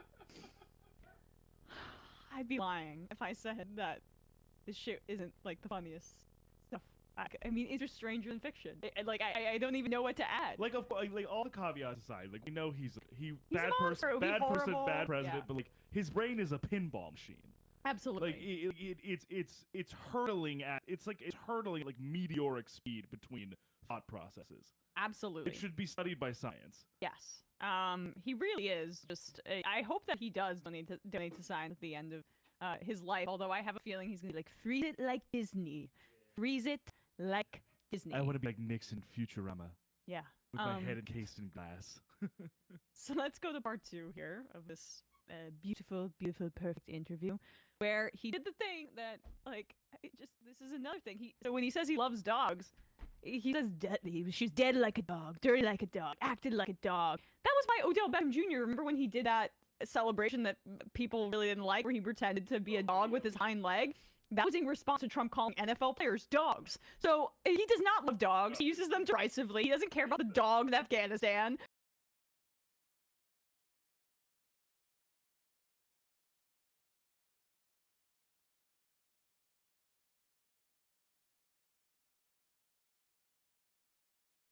Two N-words. You know the other one. But this is the nuclear one. Covering the weather beat here in West Palm Beach. We're here to interview the now Republican frontrunner Donald Trump. While the rest of us have spent the last 2.5 years arguing about systemic racism and trans rights and other ephemera, other imaginary things, America's position globally has eroded so fast it defies belief. Donald Trump has noticed things have really changed since he left office, and that's the topic of this next part of the conversation. Here it is. You said at the time when you were president that going to war with Russia, either hot war or cold war, would drive Russia into an alliance with China. I did. That would displace us as the most powerful nation. I did. But we have a bigger problem. The bigger problem is the weaponry. The weaponry today is so powerful. This isn't like Second World War where we have army tanks running around shooting each other. This is weapons the likes of which the world has never seen before. They have them and we have them. Yeah. And China has them less, but within 5 years, hold on. China... I'm sorry. We have seen it before. I know you don't care about Japanese people, but the United States has used nuclear weapons, used the atom bomb. We dropped it on Hiroshima and Nagasaki, killed hundreds of thousands of people, and created like disease and deformities for years and years and years. So we have seen it. We are the ones that used those genocidal weapons of war, even though we didn't really need to. He gets there. The war was already over. I mean, we could get into that again. Oh, he does get there. He gets there, but it's mostly because he gets into a uniquely Trumpian knot of mind maze? Attempting to pronounce the names of the cities that were bombed. Oh, wonderful. They have them and we have them. And China has them less, but within 5 years, China will have equal to us. China, I'm talking about nuclear. Probably not. China has the beginnings of a very big, very powerful nuclear. They're short 5 years. They had started much later. Russia and us are comparable. Massive power, massive. And it's one of the things... More than people understand? More than people understand, yeah. Yeah, more. Were you They don't surprised? understand the power. If you look at Hiroshima, some people call it. If you look at Nagasaki, you look at those two events took place many, many years ago, and multiply that power times 500. That's what you're talking about. But it actually melted the granite. You know, granite is unmeltable by blowtorches. Yes. The granite, if you look at granite areas, it's like water that got, hardened, like an ice skating rink. It melted the granite. If you look at that and multiply it times 500, that's what you're talking about. When I listen to people talking about global warming, that the ocean will rise in the next 300 years by 1/8 of an inch, and they talk about this as a problem. Our big problem is nuclear warming, and nobody even talks about it. What? The environmentalists talk about all this, nonsense in many cases. Look, I'm an environmentalist also, I guess, in my own way, because I've done a good job with the environment. But nobody talked about nuclear. The problem we have, the biggest problem we have in the whole world, it's not global warming, it's nuclear warming. And all it takes is one madman, and you'd have a problem the likes of which the world has never seen. And it's only a matter of seconds. You don't have to wait 200 to 300 years for it to happen. So what you're saying is demonstrably true. What? Why is this not something our leaders talk about or the press talks about? Because I don't think they're smart. I don't think they get it. Putin got it. I would talk to him about it all the time. I never mentioned the word nuclear. You never heard me mention the word. You know, my uncle was a professor, a great professor at MIT for a long time. I think he was the longest, Dr. John Trump. And he would talk about a lot of different things, and it was very interesting to me for years. I talked to him, passed away, he's a great gentleman. Great. I think it's the longest tenured professor in the history of MIT, but if he wasn't, he was very close. He was there for almost 40 years. And we talked about things, and he said, you know, someday they'll have a suitcase, and in that suitcase, it'll be nuclear, and you'll blow up New York City out of a suitcase. And I said, no, Uncle John, that can't possibly. He's right. The power is so incredible. You can fire up a submarine and run it for years on essentially a tablet. Run it for years. So when we talk about war, and when I watch all of the people talking about Ukraine and how's Ukraine doing, blah, blah, blah, Gresh is sitting back. First of all, Ukraine's being obliterated. Yes. Okay, let's not even talk nuclear. Let's say it wasn't. Let's say they were doing better than anticipated. If he decided to use a second form of destruction, which is nuclear, that's the end of that. You understand? Yeah, no, it's like... And I know where you are in Ukraine, so I mean, you understand. No, okay, all right, now I figured out what the hell is going on a little bit in his brain. So, like, I just like he's trying to just say blowtorch thing. The blowtorch so blowtorch. It's like water when you harden it. But it's granite. Hey, Tucker, as you know, granite cannot be burned by a blowtorch. Tucker's like, of course, 100%. Yeah. 100%. I love it. He just goes on this diatribe about nuclear warming, where I mean, nobody knows what he's talking about. Nobody knows. Yes, Trump. If nuclear weapons went off, it would be pretty devastating for the globe, both in body count and the environmental impacts. The warming from nuclear energy existing, that's not a thing. That's not a thing. He's just trying to, he's very poorly attempting to funnel the propaganda that Putin's putting out about the invasion of Ukraine. That, hey, I mean, this is like potentially them building a nuclear weapon and it's a threat to us, and they're backed by the United States. And making it into a global warming argument, which makes no sense, right? Like, that's what I'm thinking, but I don't even know. And then, just to go back even further, it's going to be 1/8 of an inch over 30 years. It's like, just the levels of the oceans are supposed to rise 10 to 12 inches over the next 30 years. So that's ridiculous. But he didn't even do the N-word thing part. Yeah, we got to get to that. Let's go. Better than most people don't. Most people don't even talk about it. They don't talk about the fact that he has equal to the United States in nuclear capability and destruction. That was the entire Cold And War. so I watch all of this happening, and it's so sad. But can I ask, so the Biden people know the power of nuclear weapons. They now control our arsenal. They don't seem worried about this. That's because they don't understand life. They don't understand whatever it is they have to understand. You know, it's very interesting. At the very beginning, Biden was very afraid of nuclear because I watched him. He was, oh, they have nuclear weapons, which is exactly the wrong signal to send. You don't do that. If you go back and check your files, you'll see Biden early on say, oh, well, we can't do this. They have nuclear weapons. Well, you don't want to, you don't want to act that way. Yeah. But he was very afraid of nuclear. I said, you know, you got to be a little bit cooler than that. But what happened is now that nobody talks about it. But every day Putin mentions it, and every day other people mention it. And now all of a sudden, if you look, other countries are talking about getting it. This was something you don't mention. I call it the N-word. You have 2 N-words. You don't mention either one of them. The nuclear word you don't mention. He's mentioned it because 40 power is so times. destructive. I met with... That line is so bad too because he's using it as a preamble to talking about the second N-word. He also just said, like as you said, he just said nuclear probably 25 times in 3 minutes of talking, and then goes to say, "You don't mention it. You just don't mention it. You just don't mention it." All right, let's just get to this final part because this is, I mean, the entire thing's completely incoherent, but this one is just another weird part where he thinks it's really important to talk about how he has a relationship with Xi Jinping, president of China, and that he had him at Mar-a-Lago one time and that he a really hot translator. They were eating chocolate cake and he ordered an airstrike on Syria. And so that's why he's talking about this. That this is also, consider how Tucker here in the intro characterizes Trump's knowledge of foreign policy. Great. And we were struck throughout the course of the conversation how his grasp of foreign policy, this man was supposedly stupid, his understanding of world affairs is so much more nuanced and sophisticated and pro-American than the moronic neocons currently in charge. It was remarkable. Let's send all our ammo to Ukraine. Zelensky's like Churchill. Okay. Get off your Trump knees, disagrees Tucker. with that. And some of the stories he told us from his time as president were amazing. Trump and Chairman Xi having chocolate cake at Mar-a-Lago. That's the setup. Here's the payoff. I told China, if you buy any oil from Iran, President Xi, very good conversations. I liked him a lot. I told him we shot 57 missiles into Syria while he was having chocolate cake. It's the only time he said, repeat. That was the only word I've ever heard him say in English, meaning he speaks English, okay? You know? Xi speaks English? No, I'll tell you what. This is an interesting thing. We're having dinner at Mar-a-Lago, and he wanted to be at Mar-a-Lago. We had a great weekend.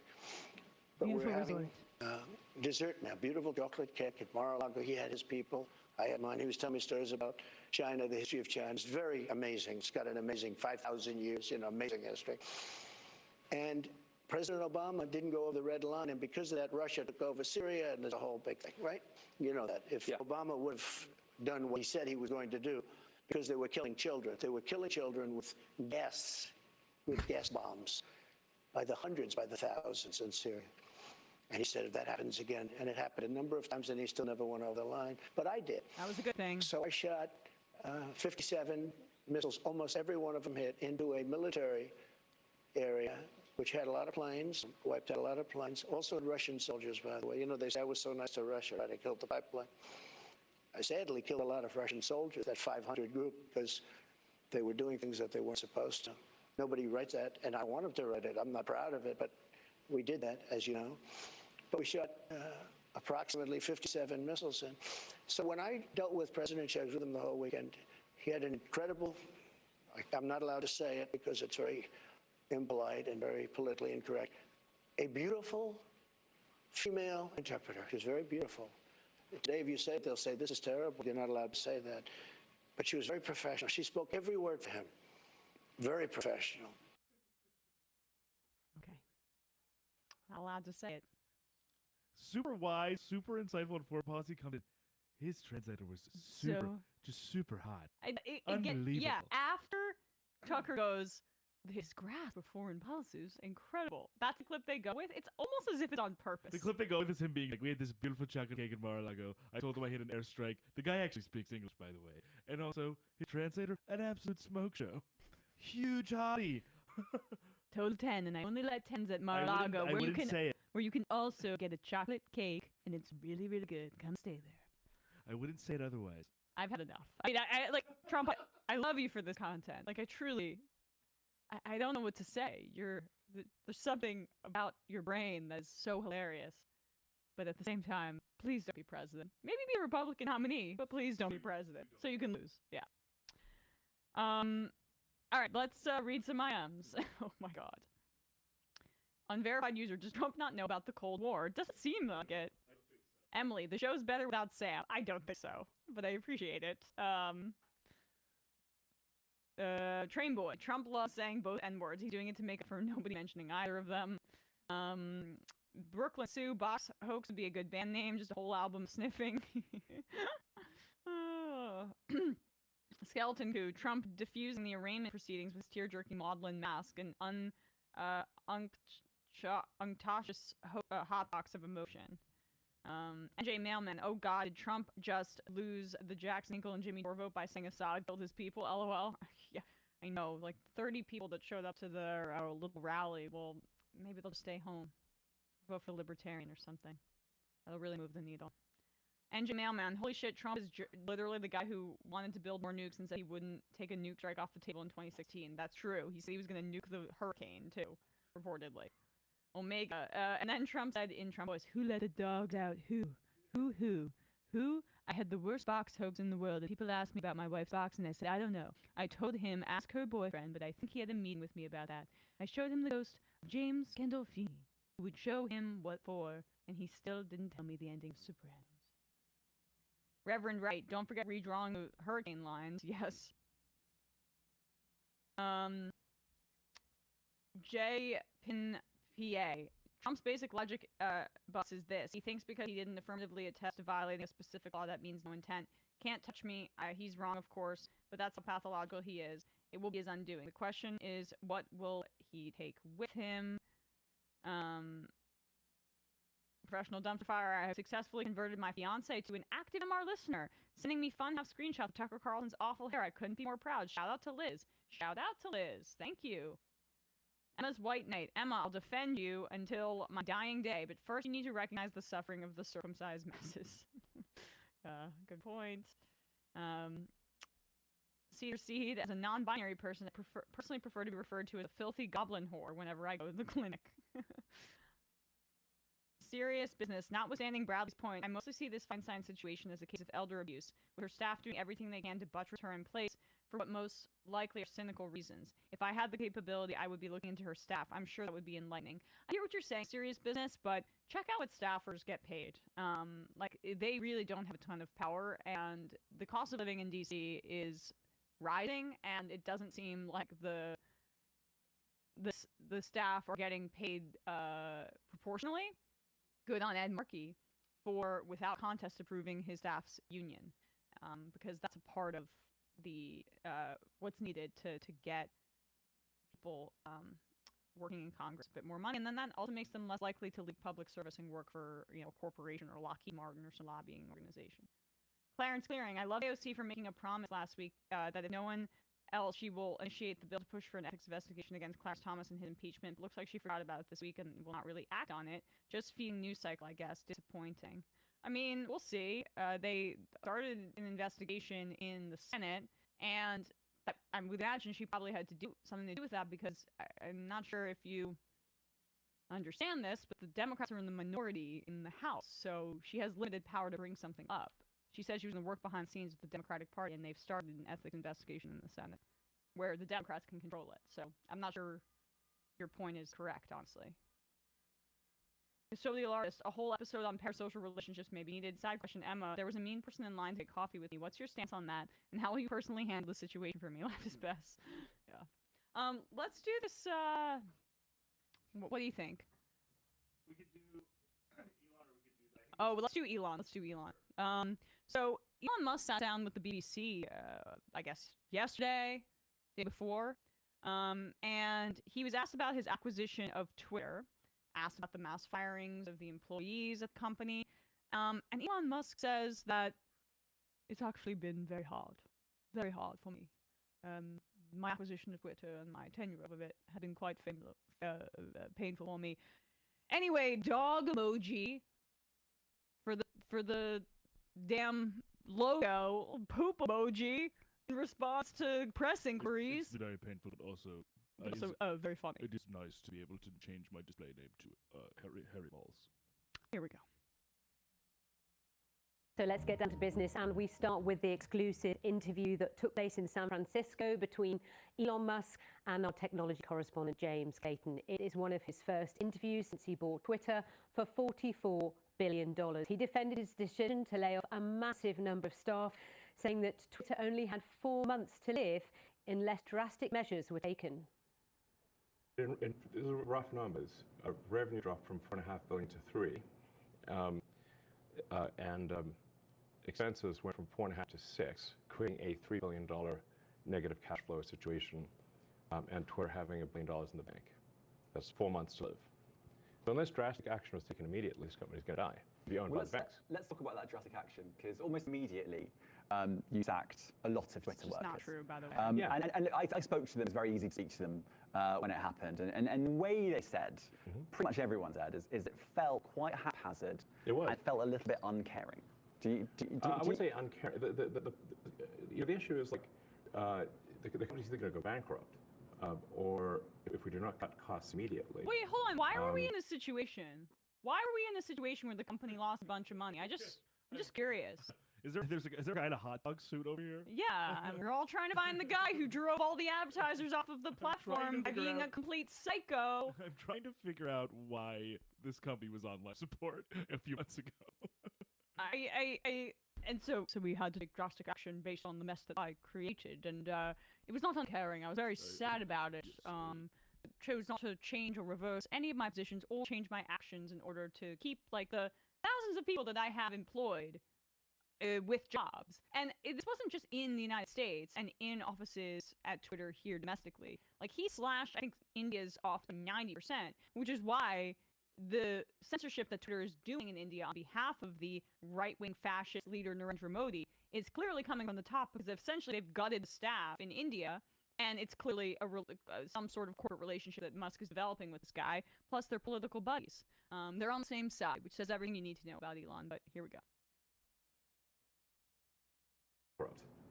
Or if we do not cut costs immediately, this is not a uncaring situation. It's like if the whole ship sinks, then nobody's going to drive. Except you. Right. Yeah. But a lot of people just lost their jobs like that. They didn't even know they'd lost their jobs often. They just were just frozen out of their accounts. What would you do? Well, you might want to give someone some notice. I mean, you might. By the way, I'm not running Twitter, but, I know, but this is the criticism, and this is what staff members say. A little bit of notice, you know. No, I understand. 4 months to live. 120 days. 120 days, you're dead. So what do you want to do? How much are you worth? I don't know. But I mean, we're talking about around $200 billion mark. I mean, it's not quite, you're framing it in a way that you know, that it had a few months to live. You're quite a rich man. I sold a lot of Tesla stock to close this deal. But I did not want to sell the Tesla stock.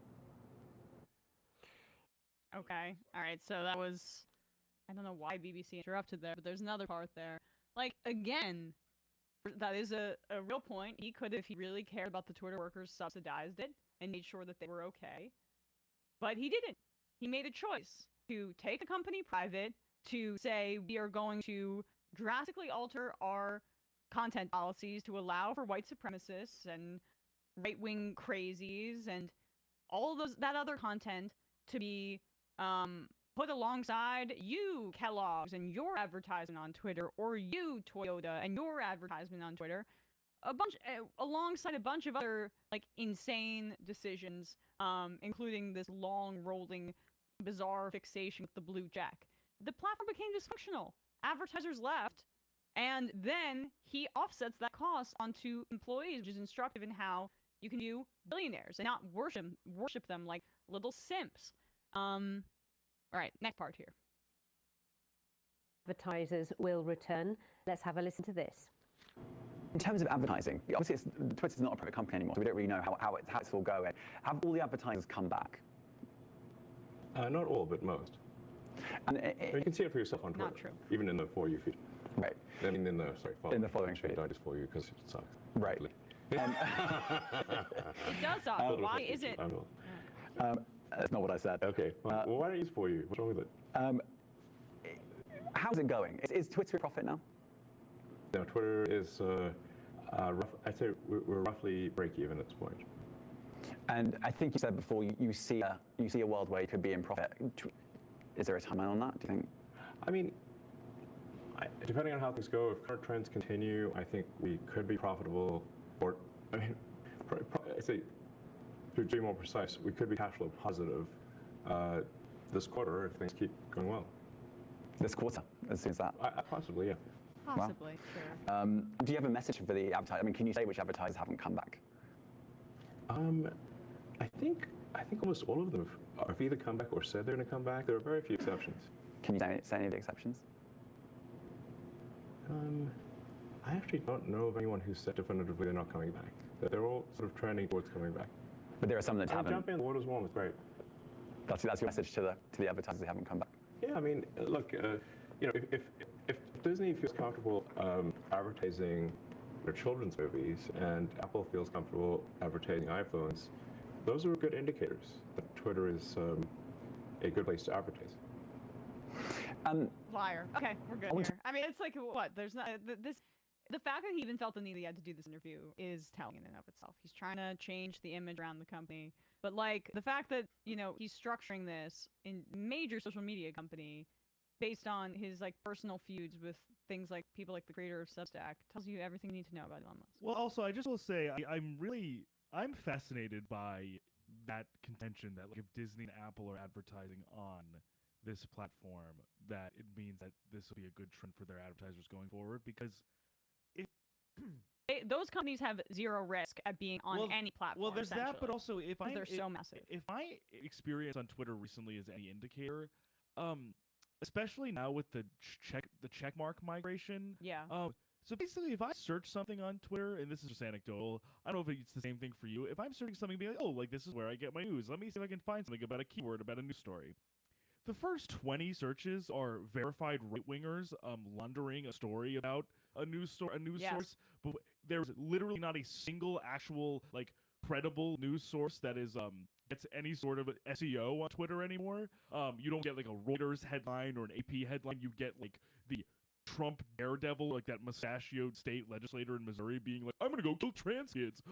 Like, there's like the site is broken already, and also if that's who is being optimized in the search engine, what if Disney just sort of is like, let's do a search and see how we're doing over here, and it's just a bunch of people being like, oh, Disney, the groomer company that makes movies with pedophiles, movie that has a gay trans agenda. Yeah, they might be like, maybe we'll scale back a little bit because this company, this Twitter, this social media platform is literally optimizing and elevating sources that are misinformation first and foremost, B, actively like attacking us as like literal pedophiles. Yep. And being incentivized to do so and being rewarded for it. Yeah, I mean, so let's see. He's let's right. see how that goes. The For You tab is at least more functional than the following one, which is a chronological feed. And if you follow more than, I don't know, if you follow news organizations, other accounts that are tweeting like every 10 minutes, you are unable to find anything. So the For You tab, the one that constantly recommends reactionary right-wingers in it and Elon's own tweets because the guy's a psycho, that's the most functional part of the site, and that tells you everything you need to know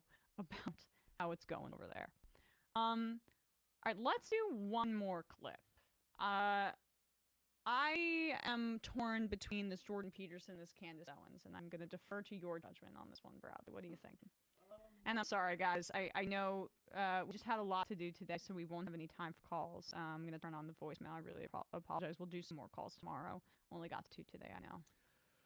This Peterson clip is pretty horrific, but I think it's worth playing. Okay. This Miriam Grossman woman who was with him, who was a psychologist at UCLA, is an absolute psychotic freak, and I think it would be worth it to push back on some of the things that she is saying, because this is one of the most, not only virulently transphobic and fear-mongering things I've ever seen, but it's also just one of the most cataclysmically stupid arguments I've ever heard and that's a lot coming from what we watch with Jordan Peterson most weeks.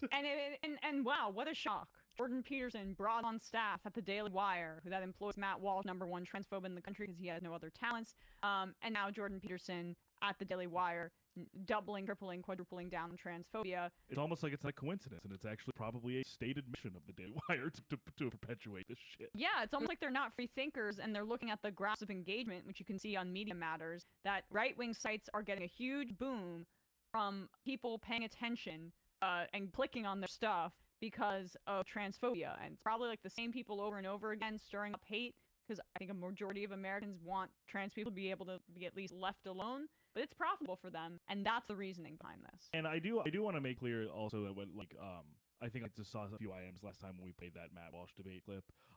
I think it's fair for all of these to sort of come with a trigger warning for transphobia.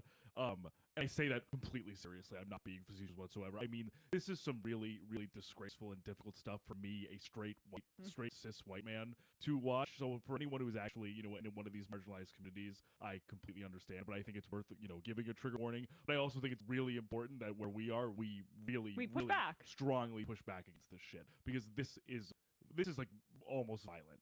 Yeah.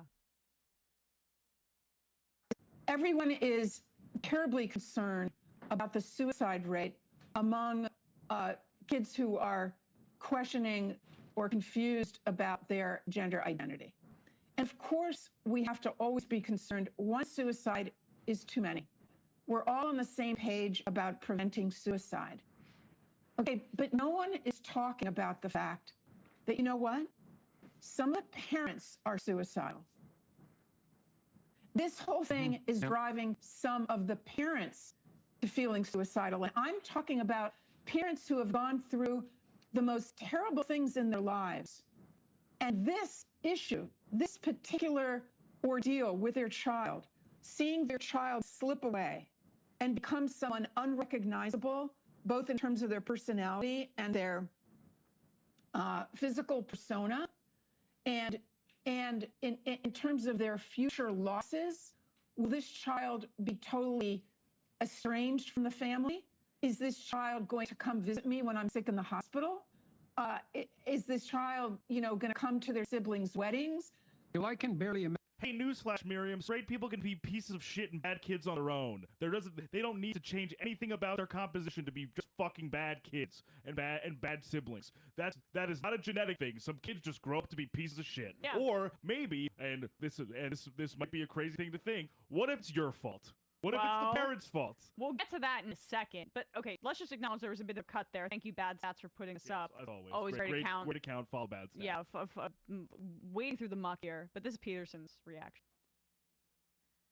Imagine anything worse than being in a situation where you have a child who's being pressured by ideologues and potentially your spouse as well to radically transform themselves in an extraordinarily destructive way, in a manner that's going to echo down the decades, that's going to disrupt the entire family structure permanently, and that's going to turn the person you love into something like a confused monstrosity, which I think is the most general outcome, and that you are powerless and made powerless as well by the courts to do anything about it, and also subject to the punishment of law if you dare to voice your anti-transition opinion. That is that's a pretty dismal corner of hell. Okay.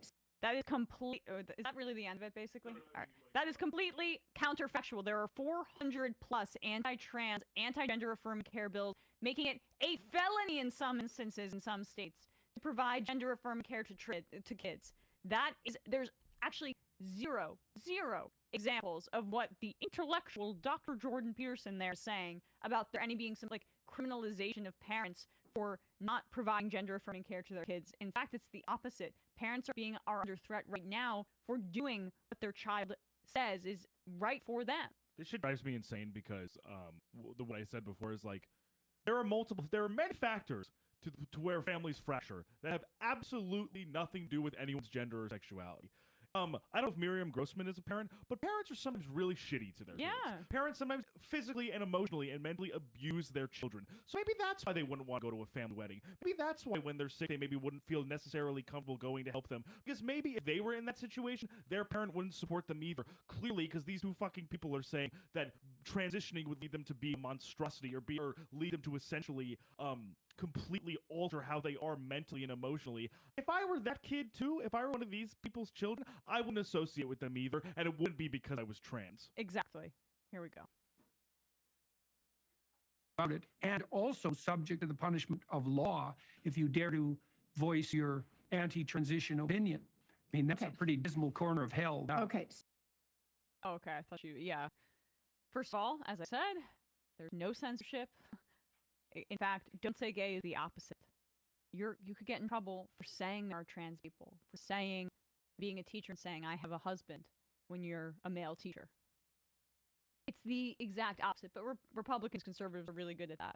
Reframing the debate so that they're the victims and projecting. I mean, this is just like another case of projection. So what Miriam Grossman is saying here is that kids, if you're transitioning, you could cause your parents to kill themselves from the emotional distress. Think about me before you. Look what you are going to make me do if you transition. And that's what it comes down to, right? Almost every pillar of conservative ideology in one way or another can be boiled down to look at what you made me do. and also narcissistic fears, which is exactly what this whole parental rights movement is. It is a fear that your child will not be the I exact just image got of some you in bad the way customer that you have service news. I constructed had to in your do a mind. customer service How call. your child might have their own identity, Bummer. might have their own views on the world, might think about racism, might think about U.S. empire, might think about capitalism, might have views that are not entirely in line with your vision for them. And that is an anxiety that, to some level, every parent feels, because you don't want your child to be led astray, even in the best circumstances, right? But you also want to allow your child to have their own identity. In this instance, no one's being led astray. The child is just expressing who they are. Like, when I say led astray, it's, like maybe going down a wrong path where they end up with, like, I don't know. Yeah, you guys know what I'm saying.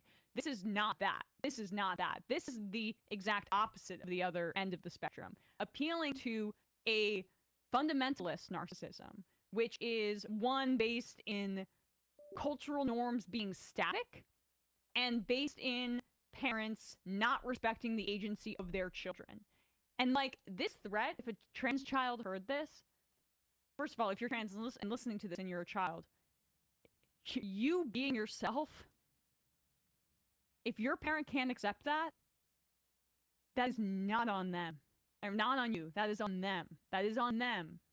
And so this fear-mongering about your parents going to kill themselves, man, there's also no evidence for it. We know the suicide rates for children who are forced to suppress their gender identity, for children who are trans, for children who are part of the LGBTQ community. We know that their homelessness rates are higher because of the narcissism of parents like this, pushing them onto the streets and them not having the ability to have shelter anymore. Because their parents are so hateful and can't see themselves in the image of their child. There's data after data after data set that shows this. And the Facts Over Feeling Network, the Daily Wire, founded by Ben Shapiro. FOFN. They don't. I mean, this is the most emotional 100%. Emotional argument possible. But the two doctors there, the two psychiatrists, is Miriam Grossman, is she under an investigation? She should have her license stripped from her. Go ahead, Bradley. I'm going to look it up now. But this even if, like, I'm not even saying this to, like, be, like, this isn't devil's advocate or anything like that. I'm saying to debunk this a little bit more, even if we would accept the premise that a parent would, like, suicidally ideate as a result of their kid transitioning,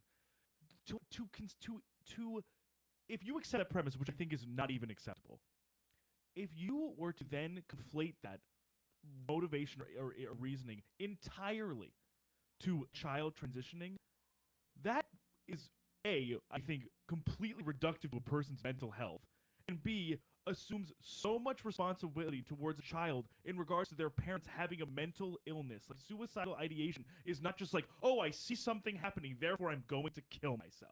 It is not like, oh, I am responding to one method of stimulus, one reaction to something that's going on around me, and I'm going to commit suicide. Is, like, for these two people who are supposedly steeped in psychological training and psychological knowledge to be like, that's what's going to make someone unilaterally ideate suicidally, that should be reason enough or grounds enough for them to not have their degrees or for them not be able to call themselves doctors. It's complete nonsense. I'm not trained in psychology, and I know that suicide is not that simple, and suicidally ideate is not that simple. And to simplify it like that and to reduce it like that is on purpose to make these kids feel like shit. Yeah.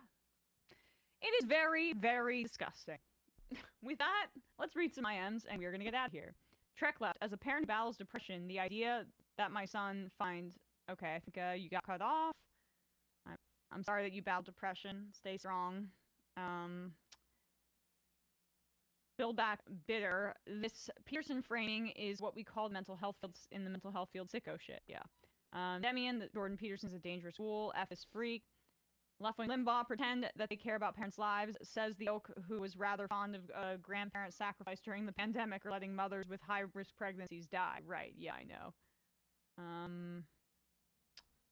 Joe Snuffy, you can tell in the Elon interview that entire time he's just fantasizing about having the BBC guy killed. I know. What's with the static one-shot? I mean, they didn't even or the static two-shot. They didn't even have a one-shot of Elon. Just, like, sitting at this weird table. So weird.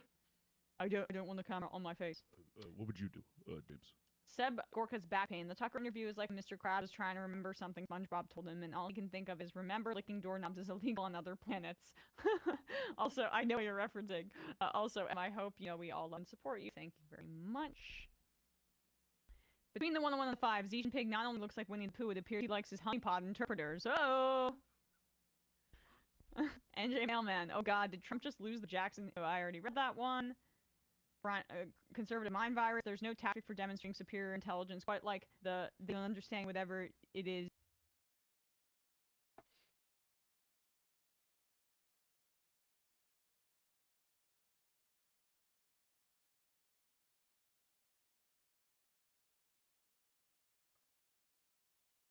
Yeah, I am. This is something that I've mentioned like quite fucking frequently. Yeah. My manager, okay? My manager who brings me no deals for the most part, let's be real, because most of the time all he's doing is just being like, here's another fucking deal. Do you want to do it? Probably not. Okay, I'll tell him fuck off. Is at Night Media. You've literally opened Mr. Beast's PR packages on stream. Yeah. That also reps Asman, so he was talking about it because if we're trying to pull thread about it, yeah. Guys, wait till you find out what company pays me directly. Wait till you find out what company I'm a part of where I get my 1099 from. It's called Amazon. I couldn't wait. It's Amazon. That's right. Jeff Bezos is technically my daddy. Oh my god. Oh no. It's crazy. I know. It's wild. Yeah. Isn't that wild? No! Fucking owned!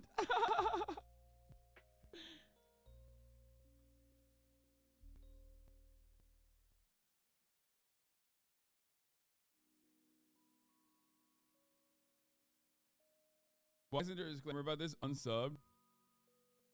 I mean, that actually makes this way funnier. Like, back to this. But yeah.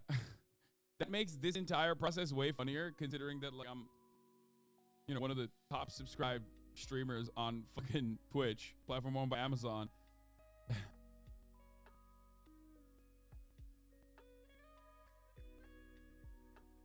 And then you got that.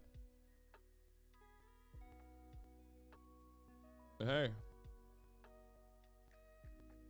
It's literally in your bio. Yeah, what the fuck? I mean, here's my business email that I have never looked at. Hassan@night.co. Yeah, it's not like something I hide. I don't know why people are so fucking stupid, dude. They literally will be like, aha, he's hiding something.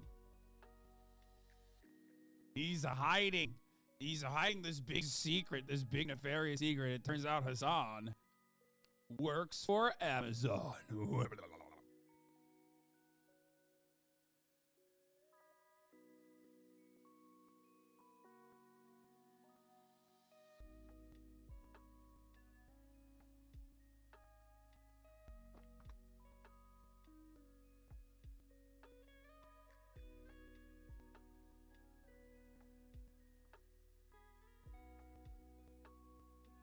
Is Reed your manager or someone else at night? No, Reed seems interesting. I watch all his interviews.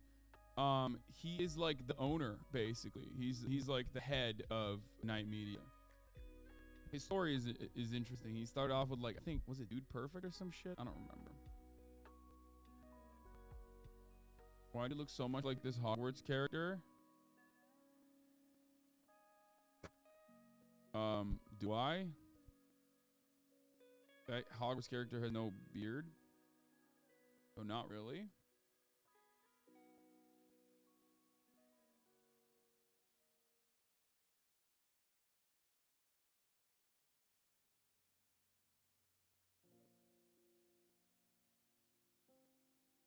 Anyway.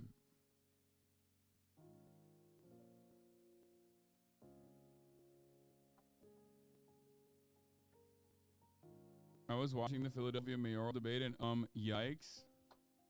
Alright, we'll do that. Looking sexy in your headshot here. Night artist. Guys, oh no, leaked. Guys, stop. Fuck.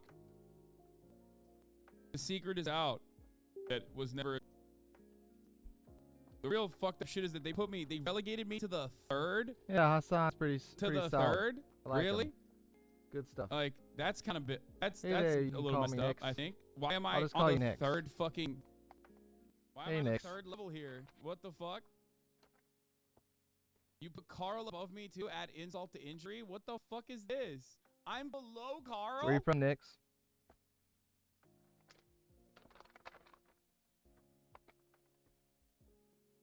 This is unspeakable. That's what this is.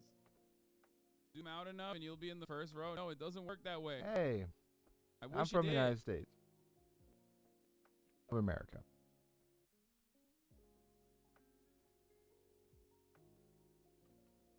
So, not only Like, I get putting me is below Hassan producer obviously Dream, you know what I Turkish, mean? What the fuck is this, but though? What is happening one of here? my neighbors on my street, just a couple doors down, is Turkish. At least I'm above Asmongold. Everything I've learned about the Turkish people has just been great so far. I mean, yeah, modern Turkish people at least. I know a little bit about the history, but that's it. And Schlatt. Actually, I used to work with a young Oh, shit, Turkish I woman did a too, thing as rep and by she the was great tune. I too. didn't even fucking Everybody know. ever What known the that fuck? Turkish has been really cool. I had no idea that half these people were represented by Nymedia. Anyway.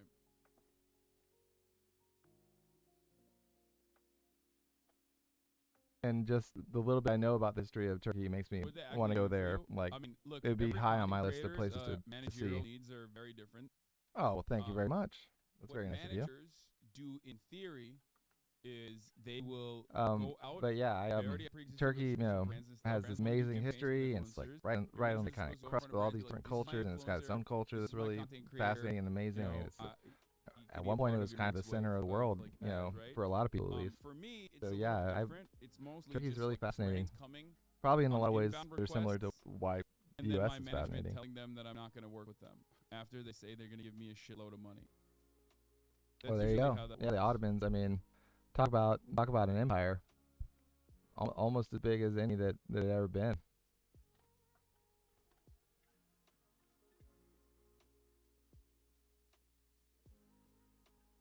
I don't know enough about the Turkish ethnic groups to know what different people fall into. But Anyway. I know my neighbor Can you get Sam and Colby on the and the broadcast? woman that I We'll worked do with that. are both She's from being political. Istanbul. I'll do you one further. I was supposed to do a Sam and Colby video. I don't know what happened.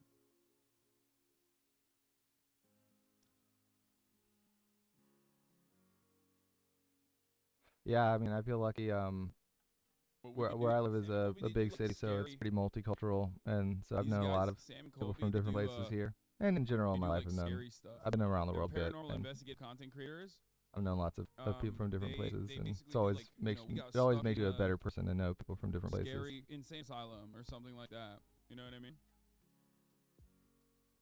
Like they do shit like that. Wait, how do they sell me on this website? Tom Piker's a pioneer of pop culture lifestyle content on Twitch. Notice how they're not saying I do politics. I wonder why. He's one of the platform's top creators, having previously covered pop culture news and pop trigger, regular contributor to BuzzFeed TMZ2 app. Hassan exploded on the Amazon Twitch over the no mention of politics on this. Interesting. Hassan exploded on the Amazon Twitch over the recent years. That's wild that they just fucking sell me as like a pop culture guy. That's pretty funny.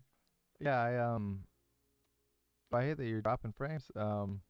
I understand that. I'm lucky to have pretty good internet where I am. So, Hassan's versatility is about also brought to the forefront through his but variety I of feel your streams. pain. His audience is ingrained in his entertaining and authentic personality.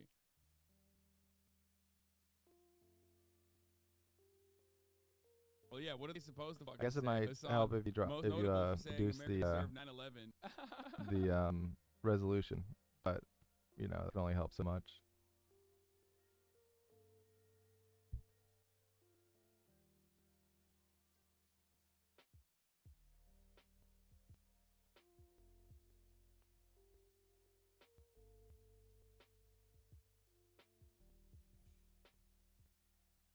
Anyway,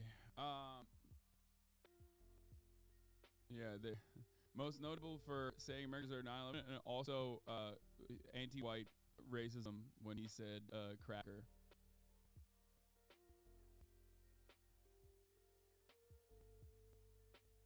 Not doing heavy lifting in that bio, yeah.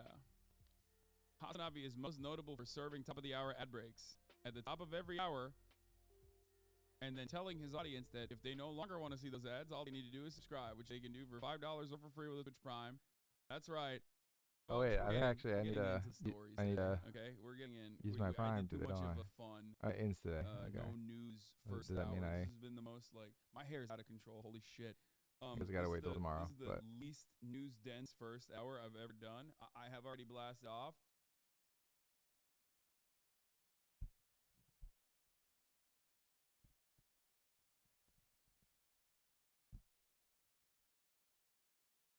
so I've been doing customer Anyway. service, fielding customer service stuff. I am an artist and I am a digital artist, and I use a pen display to draw and sculpt in 3D. And it broke. My display broke. Very, very expensive display broke.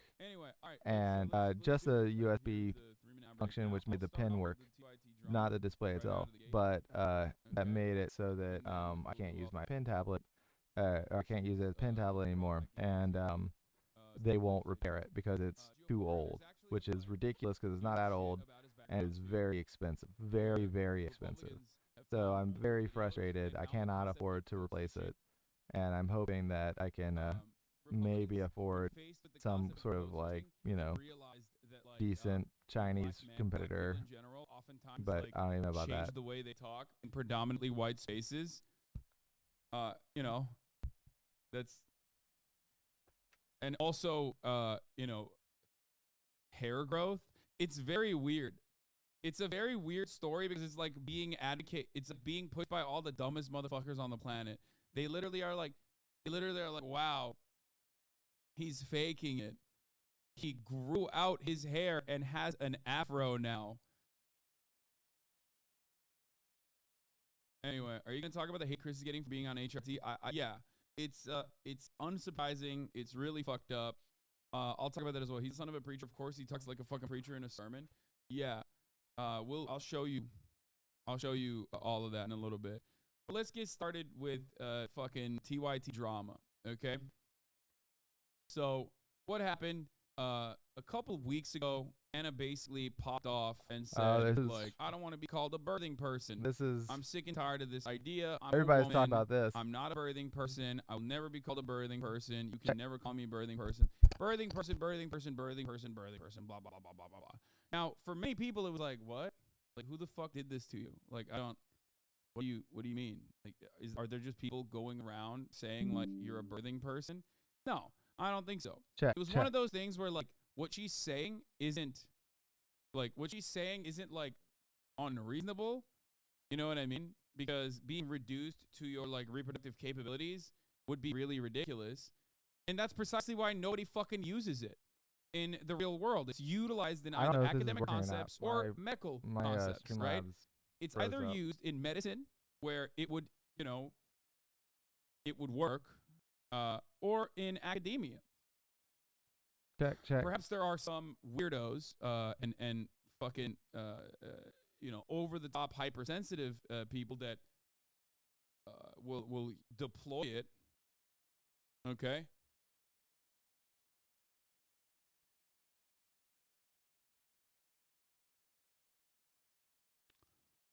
She also talked about exactly what you're saying now.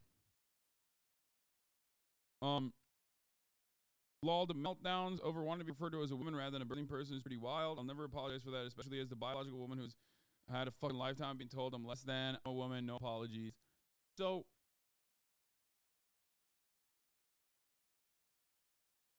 the Chris versus Mr. Beast thing is flooding my TikTok, and I can't tell if he genuinely feels different about him now or if it's just gross weirdos clipping stuff out of context. Wait, what? Are you insane? Like, I don't want to talk about this too much because it's private, but no, Mr. Beast is 1,000,000% supportive of Chris, and that is completely wrong. So much so that he's like literally trying to figure out why the fuck Mr. Beast is. This is something that people who defend trans people experience for the first time ever. Usually, the shock of like what trans people have to go through on a regular basis online. And Mr. Beast is going through that phase right now. If you are even like an ally to trans people, we're not even talking about trans people in general on the internet. That stuff is, that is just, your life is a living hell every fucking day that you're posting. That's why trans people are really fucking aggro on timeline. all the time. They're in constant defense mode. We're not even talking about like legislation that seeks to erase trans people from public spaces and harm trans people, stop them from transitioning, force them to detransition, all this stuff. We're talking simply just like, you, even as someone who says, I don't think people should bully trans people for being trans. Even when you say that, people are like, okay, well, I'm going to dox you. Okay, I'm going to dox you. I'm going to dox your family. I'm going to hurt you some way I can. So usually when cishet people I can't tell if first this is encounter this, broken they go, or what what. the fuck is this? Like, what the fuck's going on? Because, like, for the most part, if you are not really aware, if you haven't, like, said anything, if you haven't ever, like, said anything about trans people or whatever, if it's just mostly apathy, you don't really think about it. You sometimes will see the transphobic people be like, look at how fucking weird trans people are. Look at how angry trans people are. There's a lot of, like, anti-trans propaganda, as you guys know. We parse through it regularly. But the reality changes immediately when you are, like, openly supportive of trans people. When people go, oh, you're an enemy. Okay. You support trans people. Well, we want to kill trans people, so you're an enemy as well now. So they'll do anything and everything. They'll lie. They'll dox you. They'll fucking harass you. Just for the crime of even aligning with trans people. So understand that even if as a cishet dude, as a cis white dude, if you're experiencing that, then holy shit, you can't even comprehend what trans people are experiencing on a daily basis. This was, for me at least, a very radicalizing principle. I've talked about this before. When I started learning more about the trans experience, when I started learning more about trans existence, okay, and start speaking out against transphobia, there would be hours, countless hours, where, like, everyone would be fucking perma-stuck, talking about the same shit over and over and over again, where people were just, like, very, very, very upset. They're just not normal, even if you are an ally. So